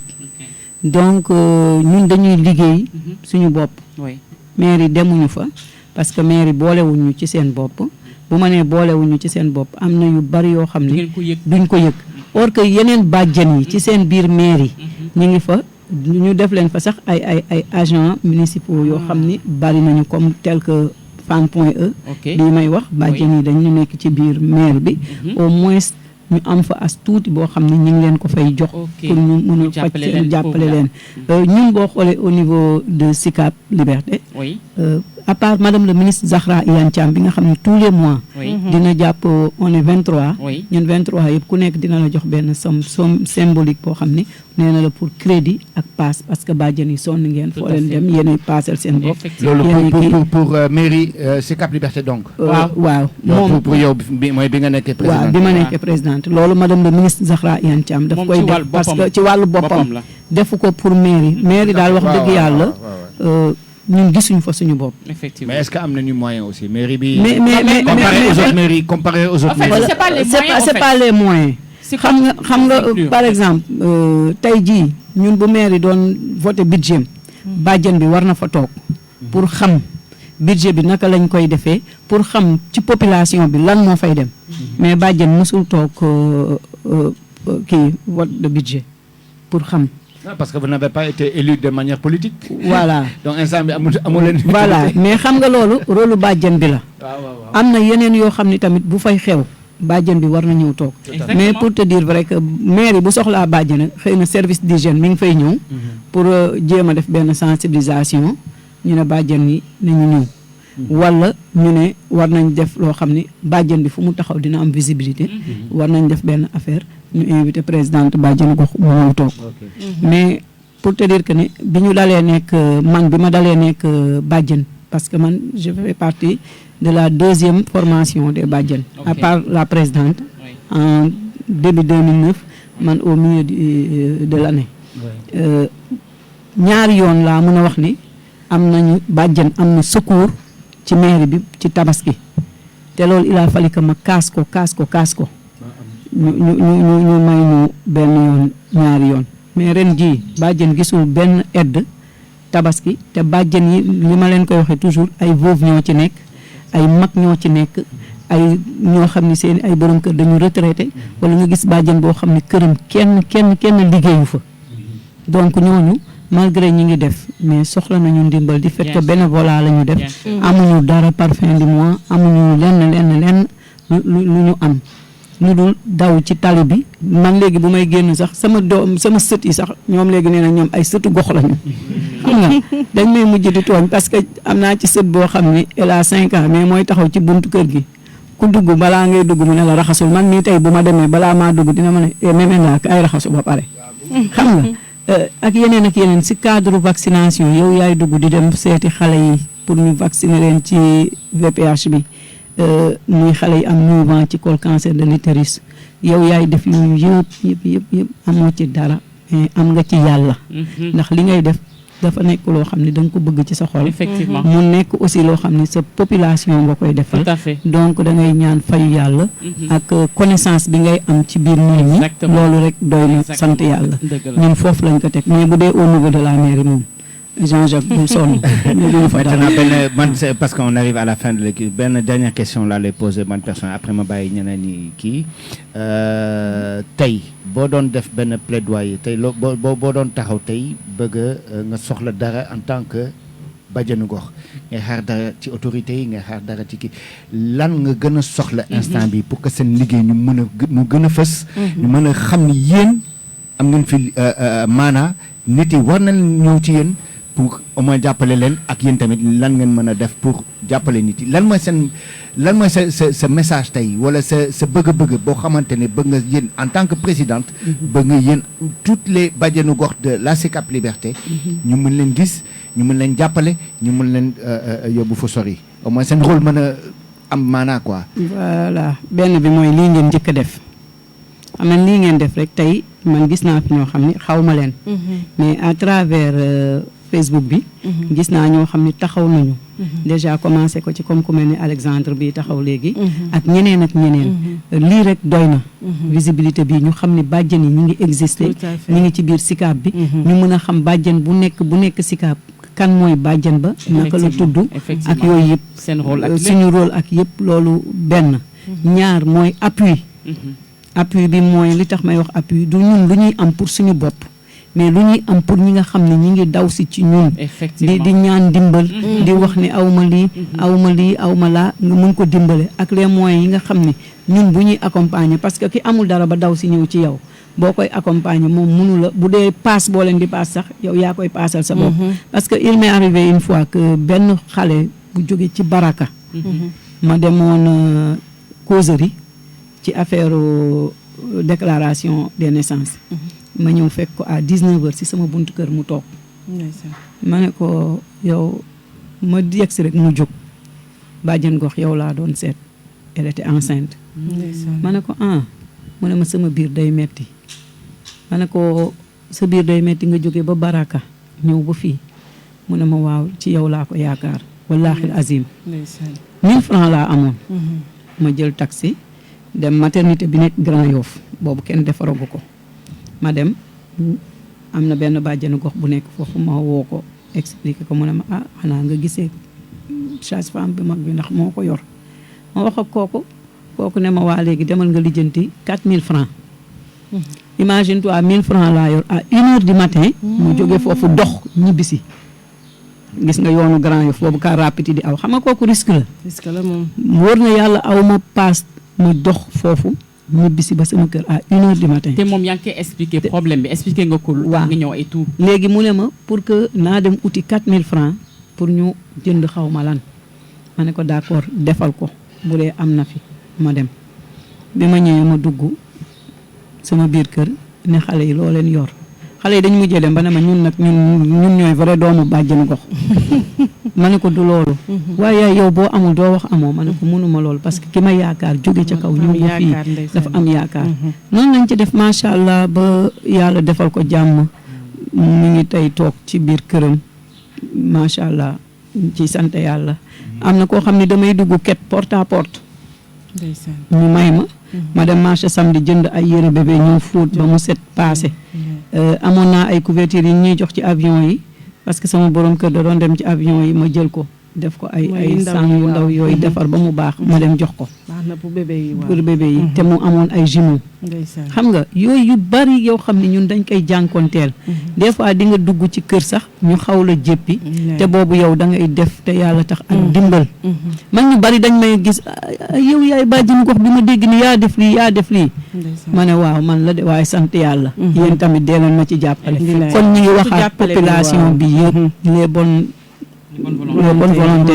ñoom ñëpp ñu jàppale bàjjenu gox mën a yeggale liggéeyam fi mu bëgg mu yegg fa liggéey bu am solo vraiment am nga lu am solo en tout cas ñu ngi remercier bu baax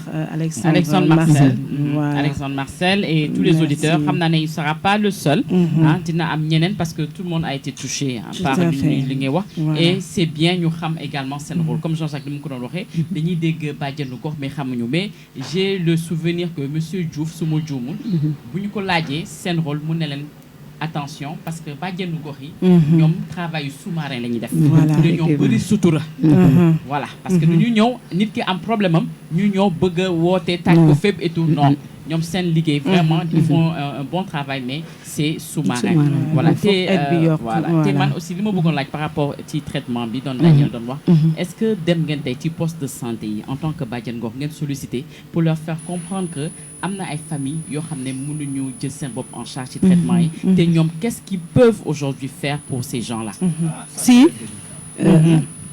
ça, ce sera une action personnelle parce que tu sais, les postes de santé ne dépendent pas, dépendent des communes. Tu vois, donc tout c'est à la base c'est la commune. C'est là où elles doivent être impliquées dans les réunions et les votes de budget qui se font dans les communes pour qu'il y ait au moins cette partie de dons et autres qui puissent se faire.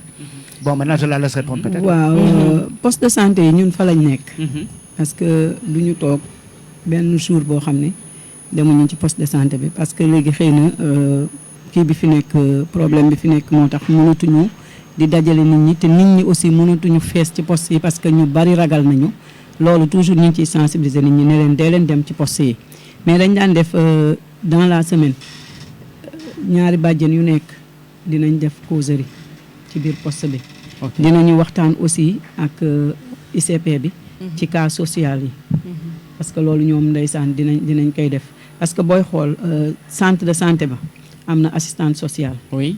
Gaspard am na assistante sociale. Gaspard madame Ndaak mi ngi fa. Bon ku jëm ci côté social parce que même ñun dinañ gàddu nit sax yóbbu ko fa ci social. moom mu taxaw ci toppatoo ko.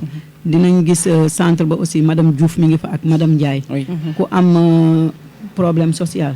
buñ demee ci ñoom wax leen que dinañ ci taxaw mais xam nga comme poste de santé yi dañoo nekk ay postes yu ndaw amuñu dara donc dinañ jël social mais pas comme niñ ko war a jëlee ndax amuñu les moyens loolu rek la mais comme ni ma la koy waxee ci daara alxuraan yi taalibe yi buñ leen fa yóbboo dañ leen di jël prise en charge di insister waat di wax nit ñi xëy na amoon nañu mutuelle de santé am na sax mais mutuelle de santé bi xëy na temps yi dafa doxul noonu parce que dafa am ay kii mais maa ngi ñaanaat ñi nga xam ni ñoo yor mutuelle de santé bi ñu dajaloo waat réunion waat waxtaanaat xool naka la ñuy yëkkatee mutuelle de santé bi ba nit ñi mën ci ñëw adhérer mën cee faju ak yooyu yëpp parce que suñu mutuelle de santé la bu nekk Sicap Liberté 5 Liberté 6 extension ak Baraka ñoo ko bokk donc nañu jógaat di wax le président Cissé Kane Turpin sama doom sama xarit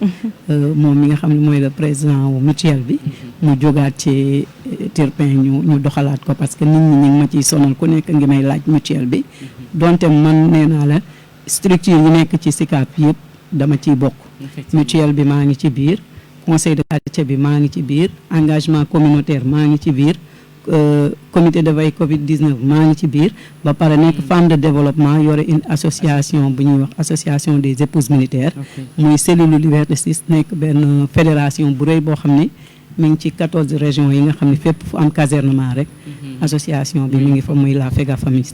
Ok, merci. mais ci sa liggéeyu bàjjenu gox musoo am benn tolof benn problème ak nit wala quoi que ce soit musoo ci amoo benn anecdote benn histoire boo xamante ne marqué na la ci li nga jot a liggéey. non vraiment damay sant yàlla côté boobu parce que yàlla daf ma defal ñëpp ñoo ma bëgg donc mosuma ci am benn problème lu dul barki démb te sax damay wax ne du problème ndax xam nga gars yi bi ñu leen doon woo kaay leen vacciné di dugg ci kër yi ñëpp dañoo bañoon sama genre mais barki démb il s'est trouvé que ne dañuy ñëw école ba rang bi metti lool man ma ñëw mais mu am kenn kuñ ma recommandé ñu woo ma téléphone ne ma diw mi ngi ci bunt bi toog woo naa ICP jotuma ko mais fexeel nu mu duggee xam nga rek gars yi rang nañu ma dugg wax ICP ne ma dugal ko ni ma ko dugalee rek gars yi song ma c'est clair song ma ba kenn ko góor bëgg ma fa dóor ma ne ko mais yow man bàjjenu gox laa man du ma def loo xam ni du yoon kii dañ maa woo nem dañ ma yónni ki ci biir di ñàkk mooma yoon loolu suñu yoon nekku ci nii rek ngeen di def xaw ma lan ba sama doom bu góor mu ñu woon ci biir mu bëgg a génn bëgg a xeex ma ne ko nangu leen seen yaay mooy bàjjenu gox luñ ko wax rek mais di nga dégg am na koo xam ne moom daf may bu ma rombee sax màggatu yoor yi seytaane yi waaw maa ngi xaar ba kenn dugg sama kër mais da nga koy comprendre xëy na voilà xamul waa ak état bi mu nekk ak yooyu xam nga mais sant yàlla daal sant yàlla vraiment par rapport justement ak vaccination bi si loolu laa bëggoon jeexale daanale ak yow maa ngi woon ci campagne bi ngeen organisé woon weekend bi te gis naa ne am na ñoo xam ne ñëw nañu pour vacciner wu mais ñu dëppaat génne nañ fa ay ñoom selon li ñu jot a dégg quoi non bi leen doon Alice doon di laajte lu tax ngeen di dellu ñu ne non dégg nañu ñi naan non bu ñu vacciné wee duñu mën a juraat lii ak lii yéen naka ngeen def par rapport à ça parce que c'est pas facile aussi parce qu'il y a déjà une mauvaise communication ci mbirum vaccin yi ñi wóolatuñu vaccin yi te yéen a ngi def liggéey bu am solo mais ñi ñëw ñu comme ni ngeen ko bëggee woon ndax ragal tamit ak dëgg la xam nga loolu li ko waral mooy communication dafa doy waar xam nga te léegi booy xool réseaux sociaux yi dañ ciy wone lu nekk loo xam ne lu mën a yàq xel rek boo ko gisee di nga ko ci gis bu ma la waxee ne gis nga bërki démb ba vendredi de 17h à 19h maa ngi nekk ci kenn nit pour convaincre ko pour mu vacciner waaye dafa bañ carrément mag la wala jeune la mais dafa bañ ne ma waaw li ma gis nga américains yi oto yi ñu fiy indi puce yi ñu ciy def ba xam ni fu ñu toll mën nañ arrêté voilà mën nañ fay oto bi man mi nangul vaccin xam nga loolu la ma tontu mën nañ fay oto bi kon donc lii ñuy def vaccin yi noonu rek la fu ñu toll bu ñu bëggee rey mën nañ ñu rey ma ne ko yow sa niveau intellectuel fan la toll waaw man damay xool Bill Gates xaw ma lan génneel ma fa ay théorie yoo xam ni ma ne ko gis nga yëf yi bi nga juddoo nekk xale mu ne ma ne ko nga am 3 mois lañ la commencé vacciner yow mu ne ma ne ko vaccin yi fan la jóge est-ce que Sénégal mooy defar vaccin mu ne ma non ma ne ko est-ce que déggati nga benn kaawu rougeole muy ngas ci Sénégal buñ ne rey na fi xale mu ne ma ne ko varicelle yow bu yàgg ba boo amee varicelle sa yaay da doon dem ci sa nijaay ñu wut leket ci mbalit ma takkal la ko gisati nga benn xale buñ fi takkal wax ba 19h laa wax ba ñuy noddu timis mu ne ma xoolal bul sonn du ma vacciner ma demaat keneen ci marché Astra bi mu génnee 2 mois maa ngi koy topp mu ne ma man ci alxuraan bi laa gëm xaw ma la nag lan ma ne ko ni nga jàngee noonu laa jàngee ma ne ko ndax bu ma amee soxla bu ma jaaxal daw ma ci kenn damay ibbi kaamil bi ma xool fan la ci toll fu ko mën a mu ne ma mais munoo wax ba ma vacciner ma ne ko waa baal ma am na ñoo xam ne munoo wax ba ñu vacciner dangay wax a wax mais man am na ci ñoo xam ne nag yàlla suturaal na ma bu ñu bañee ma ñëw wax ak ñoom ñu nangu am na koo xam ne ci poste bi laa toog mu ñëw dugg ci biir ñu ne ko vacciner mu ne non mu génn taxaw ci guichet bi di jënd bi ticket di ko wax caissière bi ma woo ko ndànk mu ñëw toog ma waxtaan ak moom ba mu dugg dem vacciner ñëw na ma mère yaa ma sensibiliser yow yaa ma convaincre ba ma vacciner ma ne ko sama yaay elle a 86 ans mu ne ma ne ko vacciner na te mag la ma ne ko man mii je suis diabétique et hypertendu dama dem vacciner pour protéger sama bopp ma ne ko yow da ngay dugg seen kër sa yaay mi ngi fa da ngay génn si mbedd mi donc vacciné wul ndax nga mën a protéger sa waa kër loolu moo ko tax mu dem vacciner mais moom tamit dafa bañoon net nee na vaccin yi xamuñu liñ ci def am nañu ko ne 2 ans après da ngay dee parce que am na ñu bëri ñuy wax waxu effet secondaire yi dañ koy wax ci réseaux sociaux mais effet secondaire du dara gis nga corps bu mën a dugg ci sa yaram te bokk fa foog mu def benn kii loolu kese la te loolu benn journée nga koy am ça passe donc loolu lépp la tout ce qui est indispensable ci sa yaram bu fa duggee rek foog mu am lu mu fa def mais du dara amul beneen effet secondaire am na ñoo xam ne dañ koy jël seen anticorps accepté na ko du ñu am benn coono du am benn réaction. mais léegi naa ñuy wax ne gars yi foog ñu def attention ñi nga xam dañu ils ont le Covid sans le savoir ñu dem di vacciner wu ça pose problème tamit mais tey c'est xam nañ ne test bi dafa cher. donc on n'a pas la possibilité au niveau des postes de santé que les gens fassent d'abord un test avant de faire le vaccin ñoom dañuy ñëw xamuñu ne dañu feebar wala soj bu ndaw ñu ñëw rek vacciner wu. effectivement mais xam nga am na ci ñoo xam ne par exemple man sama doom feebar na. jëloon luñ ko vaccin bi. parce que tamit comme ni nga ko waxee grippe la waxoon moom la am boppam mi ngi metti affaire yooyu mais bi ma ne dañ koy jëlal dañ ma ne déedéet nañ ko bàyyi ba mu wér. voilà parce que xamuloo. mais ku feebar tamit bul dem jël. toogal nga xaar nga wér. te gis nga nit ñi comme niñ koy waxee nit ki mën na feebar am Covid sax mais ay anticorps am dañ koy accepter.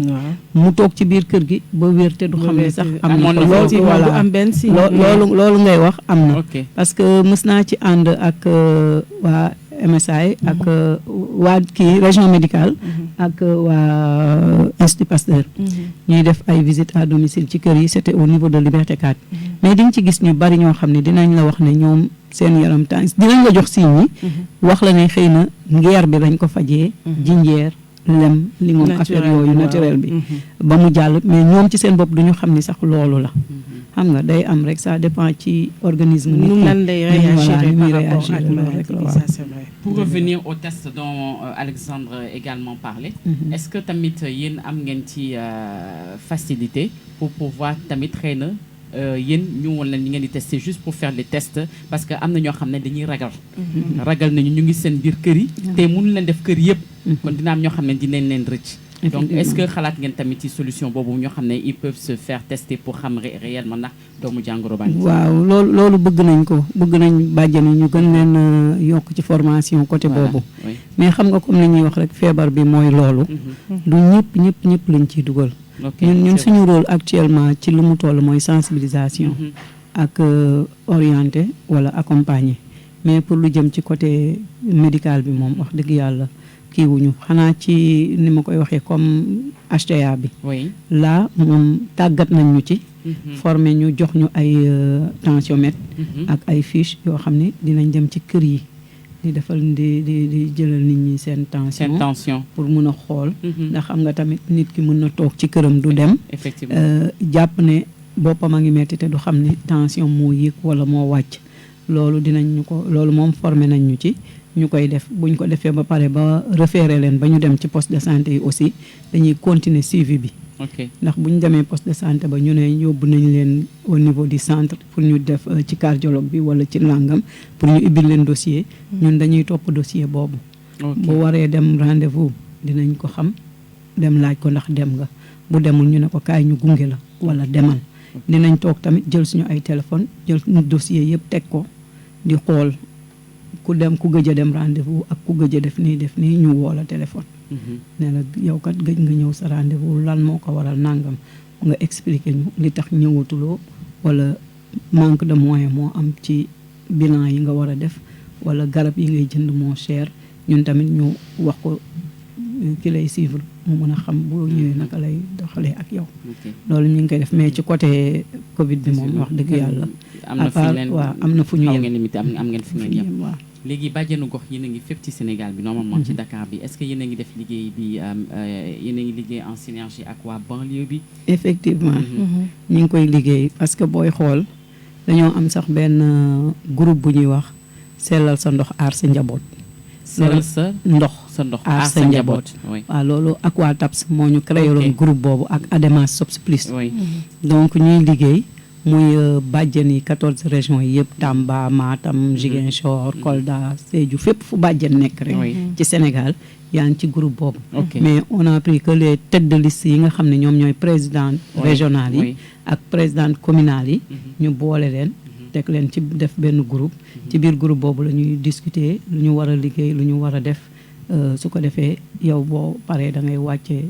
information yi ci suuf ngeen ànd liggéey liggéey loolu ñu jaajëfal bu baax bu dee amatu leen laaj Jean-Jacques Daniel oui oui non en fait man su ma ci waree développé dina xaw a rëy parce que dama gis ne vaccin yi ñëw bëri nañ torop dangay gis ku ñëw ci poste de santé laajte ban vaccin la balaa muy vacciné wu xaw na am tuuti jaxasoo nit yi ñu ngi xaw a dem un peu à gauche et à droite xamuñu exactement lu ñu war a jël comment est-ce que ça se passe première dose bi ak deuxième dose bi est-ce qu'il y a un suivi si parce que dose yi nga xam ne mooy jël 2 doses mooy Sinopharm bi ak AstraZeneca waaw loolu moo tax Johnson bi benn prise la man Johnson benn prise rek la parce que xam nga am na ci ñoo xam ne dégg naa boobu la effet secondaire yi gën a saf gars yi daal ñu ngi dugg ci wax naan togal ba guddi nga xool ni sa yaram di mel xam nga man loolu boo ma ko waxee dañuy wax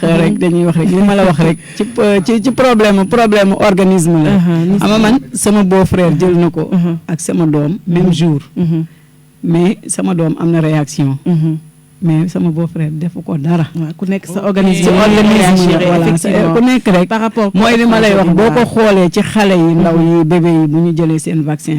ku ci nekk waaw dañuy def fièvre waa dëgg la am na ñoo xam ne am na ñoo xam ne dinañ am fièvre dinañ jooy dinañ kii am na ñoo xam ne dinañ def dara noonu la rek ci nit ñi. mais amul benn kii buñ ciy xalaat. c'est que xëy na ñenn ñi.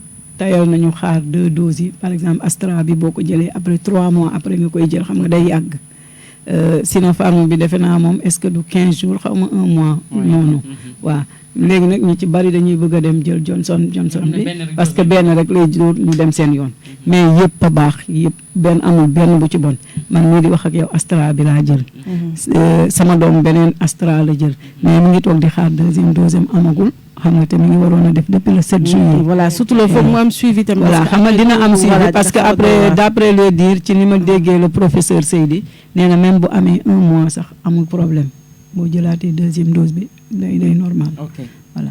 mais boobu par rapport à Covid-19 parce que variant bi dafa xaw a vicieux. waaw mais variant bi moom mooy loolu daal. mooy loolu.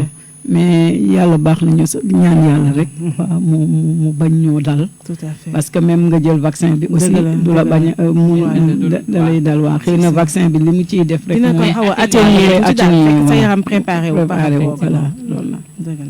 Robert nee na j'espère qu'elle reviendra demain. car ce serait bien qu'elle développe plus sur le genre de problème qu'elle s'évertue à régler dans notre cher quartier. bari na nee naa la ñett ba ñeent émission sax doy ci. parce que vraiment xam nga. comme j'ai dit on va voir avec l'équipe avec Assane ñu ngeen amee ñu ngeen mënee am benn temps d'antenne c'est important parce que chaque jour yéen a ngi jànkuwante loo xam ne ñun xamuñu ko donc il est bon aujourd'hui de prévenir sur d'autres tey peut-être Covid bi la am na leneen la loo xam ne mu ngi gën a sonal plus que Covid bi te xamuñu ko est-ce que tu vois il est bon que ñu xam comme tu dis tout à l'heure ñu bëri xamuñu par exemple bàjjenu gox foofu tey ku bëgg a seeti bàjjenu gox xamuloo est-ce que tu vois donc elle est une personne relais boo xam ne dinañu mën a xëy na orienter comme mu ngi liggéey ak conseil de quartier bi mairie bi fii donc il est bien donc ñu am benn baat voilà xëy na man du ma ne xamuñu ma parce que booy xool Liberté 6 koo ne bàjjenu gox ci man lay jubal donc am nañ yeneen ñaari bàjjen mais c'est que dëkkuwaay yi la. effectivement ni ñu dëkkee la. xam nga man mën naa wax fu ma aw ci Liberté 6 parce que avant bàjjen gox. nee naa la 76 laa fa dëkk. bi ma fay dëkk j'avais 8 ans. léegi j'ai plus de 50 ans. maa ngi am doom yu am jëkkër yu am jabar am ay sët ak yooyu. donc xam nañ ma à travers dëkk bi ma fa dëkk yàgg fa. nekkoon fa lu nekk ma diriger ko fa. animé ko fa. ASC Liberté 6 bi muy taxaw. maa nekkoon jeunesse féminine bi maa ko doon gérer nee naa la avant may dem gazelle de la municipalité sax amoon na benn équipe bu football bu nekkoon foofu ñu koy wax Linguère maa ko fa organisé woon boobu kër yi nekk en face Nolivé amul woon kër ay terrain kese la woon voilà maa fa créé woon équipe boobu ba ni ma demee gazelle de la municipalité di fa football et tout ak yeneen yoo xam ne vraiment créé woon naa ko fa te ba léegi ci yooyu ñoo ma topp ba bàjjen gox bi ñëw donc am na lu bari koo fa wax bàjjen gox rek du xalaat kenn ku dul demal kër Ndeye Fatou Diouf ma dëkk fa ak 76 ak sama famille sama yaay sama papa ba am fa sama titre foncier bopp voilà am fa sama titre foncier bopp boo xam ni kër goo xam ne maa ko moom man ak sama famille sama doom yi sama jëkkër ñu moom ko foofu voilà. Oui, Jean-Jacques. Oui. Non, vraiment man en tout cas daal pour jeexal kii bi parce que émission bi jeex na man daal maa ngi lay remercier di la sant lu bëri comme ni ko Alexandre waxee muy yow muy sa équipe parce que du yow kese c'est toute une équipe qui travaille donc vraiment di leen remercier d'abord ci liggéey bi ngeen di def ci implication bi ngeen am ngeen di bàyyi seen liggéey ngeen di bàyyi seen lépp c'est là où je veux en revenir tout de suite sur les auditeurs qui nous écoutent qu'ils comprennent qu'on a tous un rôle à jouer même nous qu'on voit on est là on est à la radio on se dit ñi ngi tebbi as te yàlla xam ne ni nous aussi on fait du bénévolat on fait tous du bénévolat on le fait pour le bien-être de la communauté pour que communauté bi jëm kanam Liberté 6 Liberté 1 Baobab wala Sicap bu ñu xamoon jamono moom la ñu bëgg mu dellu si vraiment à travers suñuy action à travers suñuy jëf à travers suñuy idée ñu jëm ko apporter et c'est dans la symbiose qu'on peut réaliser quelque chose tout à fait. que ça soit des gens de la diaspora ak loo leen sori vous avez une pierre à apporter ñun ñi tamit ñun nekk fii on a une pierre à apporter donc li ma la bëgg a wax rek yow en tant que présidente bu Sicap Liberté c'est que rajo baa ngi fii c'est la seule radio en tout cas de la Sicap qui existe pour le moment te moom la ñuy ñaan yàlla mu jëm kanam mais pour que mu am visibilité pour que nit yi mën ñu soxla pour que nit yi mën a utiliser radio bi pour que le message puisse passer auprès de la population ce sont des gens comme vous dont on a besoin autant on a besoin de vous pour véhiculer la radio autant vous avez besoin de nous pour véhiculer aussi vos messages donc en tout cas tu peux compter sur nous pour bépp liggéey boo leen soxla ñu jàppale leen ci dinañ continuer di ko jàppale week-end bi Juliette jot na dem pour une campagne de vaccination au niveau de Liberté 5 jot naa wane image yi pour faire un mini reportage juste montrer certaines images de ce qui se fait déjà dans certains quartiers comme Liberté 5 ak yéen li ngeen di def et d'autres donc chaque fois boo leen soxla une visibilité par rapport aux activités que vous menez, vous pouvez compter sur nous. Nous, on va le faire aussi de manière bénévole parce que nous, on part sur rien du tout. Nous, tamit, c'est sur fonds propres. Man, sumay xey le matin di ànd si ak ñi ba ñëw fii sama xaalis lay jël di ko dugal sama gasoil di dem ak ñëw. Sama animation ngoon noonu la. Donc tout c'est une affaire de bénévolat. Tu le fais pour la communauté, tu le fais pas parce que c'est personnel. Man toog sama kër tëdd man mu gën a lekk sama xaalis. Mais c'est pour le bien-être de tout le monde. Vraiment, on te remercie. On remercie aussi le geste de Alexandre pour ce qu'il vient de faire. Autant aussi il vous l'avait fait pour la communauté de Baobab, autant lui il le fait pour une badiane au Gor. C'est comme ça aussi que j'invite tout un chacun à faire la même chose. On n'a pas besoin seulement d'argent. Vous pouvez apporter rien que par vos prières aussi. Tout ça c'est un apport que chacun pourrait faire. Si quelqu'un de là-bas, vous avez des habits, vous avez des trucs, vous pouvez vous entendre là-bas pour envoyer à travers la radio des habits, des dons en nature. Vous voulez les offrir aux Badianougor qui pourront peut-être les transmettre parce qu'on ne va pas oublier Liberté 6, il y a Baraka. Moi je me rappelle quand il y a eu l'incendie, tout le quartier s'est mobilisé pour aller éteindre l'incendie et le lendemain voir comment pouvoir loger ces personnes-là et les aider. C'était à 2 pas de chez elles. Donc c'était là. Il y avait eu même une victime, c'était une vieille dame qui vivait toute seule. C'était la 3e fois parce que la première fois qui a eu lieu, c'était son mari, après il y a eu son fils, et après elle a décidé elle-même, comme un suicide, de dire je vais mourir. Non, c'est pour vous dire que chacun de nous a une pierre à marquer. Autant nous, on le fait nous, en tant qu'animateurs ici, autant aussi ceux qui nous écoutent, nous tamit dañu war a apporter seen wàll ci mbir mi vraiment merci beaucoup merci ci li ñu kii parce que gën nañu yee tamit ci li ñu xamul woon ci bàjjenu gox yi. Ça c'est vrai. Bonjour Alphonse Faye, merci également, merci d'être à l'écoute. Un mot de la fin, Daniel. Manu saa nee nañ dem vacciner wu ñun. D'accord, entendu. nañu wax waaw rek. Ça y est, ñun ñëpp vacciné nañ. waaw dañoo sonn ñun vacciné nañ. En tout cas, vraiment, merci pour le travail colossal que vous faites. Yàlla may leen beaucoup de courage. Amiin. Bonne volonté yi gën a yokk parce que te ñoom tam soxla nañ apport financier pour mën a jàppale vraiment couche défavorisée yi. voilà surtout pour apport masque yi muy gel yi muy apport en nature muy médicament muy yeneen besoin yoo xamante ne yeneen cas yoo xam dina présenté wu ci ñoom te ñu wax leen ci jàppale voilà waaw di remercier waat rek Jean-Jacques ni ngay wax waa diaspora ñoom aussi ñu ngi leen di remercier parce que y a certaines personnes yoo xam ne dëkk nañu Liberté 6 nekkoon ci Liberté 6 Tamboy je ne sais pas ndax yaa ngi ci groupe boobu wala ñoo xam ni bi première vague bi wax dëgg yàlla ñun ñu nekk ci formé comité bi à travers Mohamed Bob ñoom ñëpp yónnee nañu seen loxo mu ñëw ñu gis parce que ci lañu jënd avec la Socosim aussi dugaloon na loxoom bu baax a baax ci biir comité de veille boobu ba ci la ñu mën a mayee école yi bàyyiwuñu benn école bu nekk Liberté 6 public que privé ñoom ñëpp joxoon nañ leen ay baril ay fii yu ñuy raxasoo ak ay thermoflage ay gel masque et tout parce que ku nekk indi woon nga sa contribution vraiment ci première vague bi kon ñi ngi xaaraat waa Liberté 6 yëpp ak ñi ci diaspora bi ñu dugalaat seen loxo ci comité de veille bi ñu mën a jàppale population bi di leen gërëm yéen tamit merci te waa Liberté 6 Tamboy bëgg naa ci signaler ñaari nit yoo xamante ne bëgg naa wax ak ñoom te ñu ngi Liberté 6 te war nañu def dara parce que j'ai l'impression que ñu ngi nelaw dinaa leen dégg ci lu ne mais du ma leen dégg Liberté 6 mooy déggiti ak Alassane Ndour marmite du cœur dama la bëgg a gis xool yow ban liggéey nga nekk di liggéey mënoo nekk les marmite du cœur te waa Liberté soxla la waaw mais Alassane en passant moom aussi dañ koy remercier voilà donc c'est bon parce que jotoon na dugal ci comité de veille bi kon jeex na jotoon na indi ay gel ak yooyu voilà vraiment moom tamit provoqué na déjà un élément mais na ñëwaat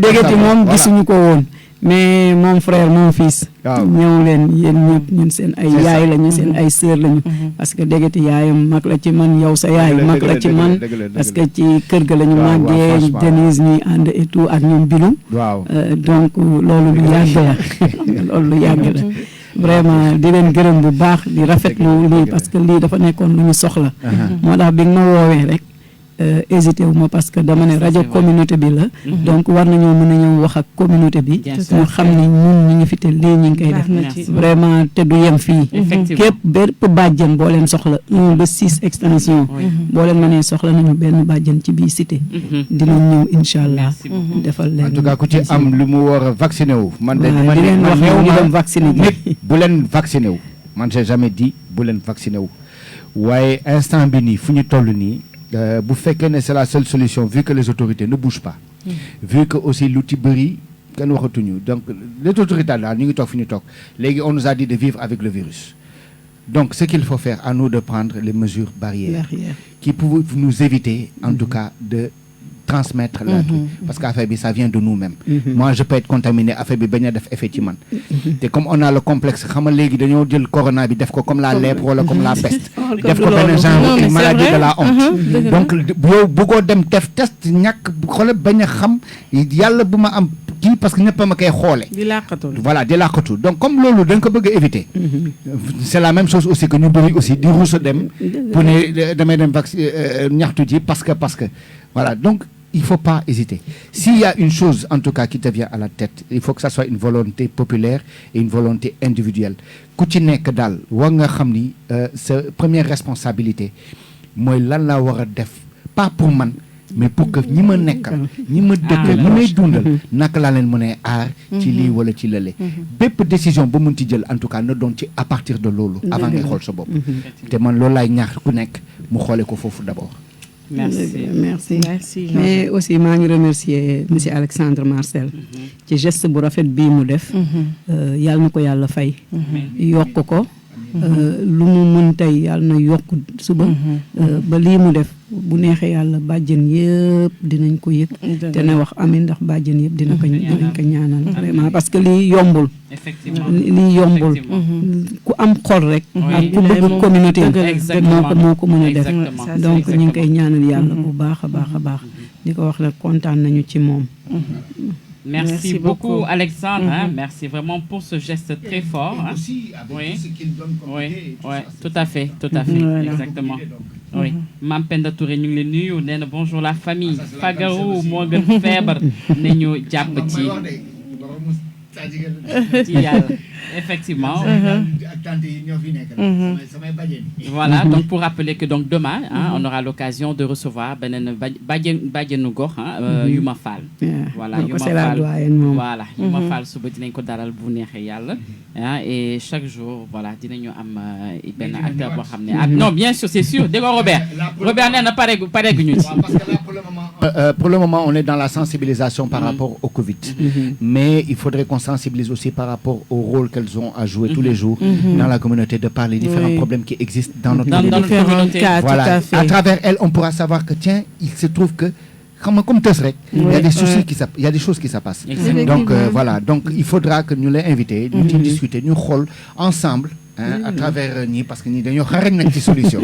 ñi ñooy équipe solution. Macha Allah wane moom vraiment ci loolu. Donc vraiment ñu discuter ak ñoom ngeen xool en tant que femme qu'est-ce que vous pouvez trouver comme solution. Peut-être bu ñu lay xelal avec les auditeurs ensemble on trouvera des solutions par rapport à certains problèmes. Voilà, c'est vraiment d'accord. Merci le sage. Merci. loolu wane nañ ko ndax à partir de waxtaan bi déjà benn appui ñëw na te ci yéen ak seen xëy na seen communication ak ni ñu waxee xëy na ci la ñëw ndax bu ma ñëwul woon ba mën a wax li ma nekk si ñun ak suñu liggéey kon xëy na duñu fi fekk exactement yéen tamit un grand chapeau pour vous. Merci beaucoup merci vraiment merci à tout le monde merci à tous les auditeurs bàyyiwuñu kenn ñi ñu doon seetaan via les ondes ci rajo bi 89.2 waa diaspora vraiment lim jum te ñu ngi leen di ñaanal Manoussa dégg nañu sa wax t'inquiète on va se faire vacciner ñu ngi ci yoon bi waaw donc prompt rétablissement à tous ceux qui nous suivent voilà ak ñi nga xamante ne vraiment ñu ngi feebar te ñi toog seen kër sentir ñu seen yaram ngeen toog doo leen xeeñ benn odeur dem leen ngeen dem faju waaw dañoo feebar waaw bu doo vacciné waaw doo dem vacciné ñi yëgul seen yaram mais nag pour nga xam li nga am da ngay dem poste de santé ba non pas nga testé sax waaw nemmeeku sa bopp ba doy la waar daal en tout cas ñi toog te xeeñu ñu benn odeur da ngeen toog foofu xeetu eau de javel bi sa doon ko xeeñ ngir yàlla dem ci poste wala ngeen yëkkati seen pokotaan boobu xet moo gën a fort defoo parfum boo ko xeeñoo odeur bi demal ci poste de santé bi bàyyi leen li ngeen nekkee voilà. Hommage aussi à Jacob Devarieux et aussi à tous ceux qui ont perdu vraiment un être cher, que ça soit du Covid ou autre, qui ont perdu un être cher la semaine passée. Je vais parler de Cathy Kimbo, qui est une de nos auditrices principales, qui a perdu sa maman, vraiment à qui on prie pour elle, vraiment beaucoup de courage, beaucoup de force. J'invite tout le monde à prier pour sa maman, parce que perdre une maman, c'est très fort, c'est très très dur, surtout dans des conditions pareilles. Donc, et à toutes ceux et celles qui ont perdu un être cher, vraiment, je leur présente toutes mes condoléances, beaucoup de courage et que le Seigneur vraiment, voilà, leur accorde son paradis et vous accorde à vous aussi beaucoup de grâce de pouvoir, voilà, subvenir de pouvoir dépasser vraiment cette souffrance. Effectivement, et Wassikap encore une fois de plus, comme Madame Diouf nous l'a dit, il y a eu trop de décès vraiment, ñu gën a yokk gën a fagaru bi jàppalante bu ñu gisee ne kenn mu ngi souffrir ci loolu buñ ko nëbb Badianou Gox baa ngi on peut aller ci sutura dem gis ko ak yooyu voilà donc comme on dit aimons-nous vivants voilà c'est ça voilà donc excellente journée à tout le monde et on se dit demain pour un autre numéro avec Madame Fall Yuma beneen Badianou Gox. Sur ce, restez branchés en compagnie des programmes de la radio Baba FM, la voix de la cité, la voix de la cité. Aimons-nous vivants. Wow. Et à demain, si peut-être Dieu. Merci Jean-Jacques pour la technique assurée. Au revoir. Bye. Banzawa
Parce que c'est nous qui dansons la joie.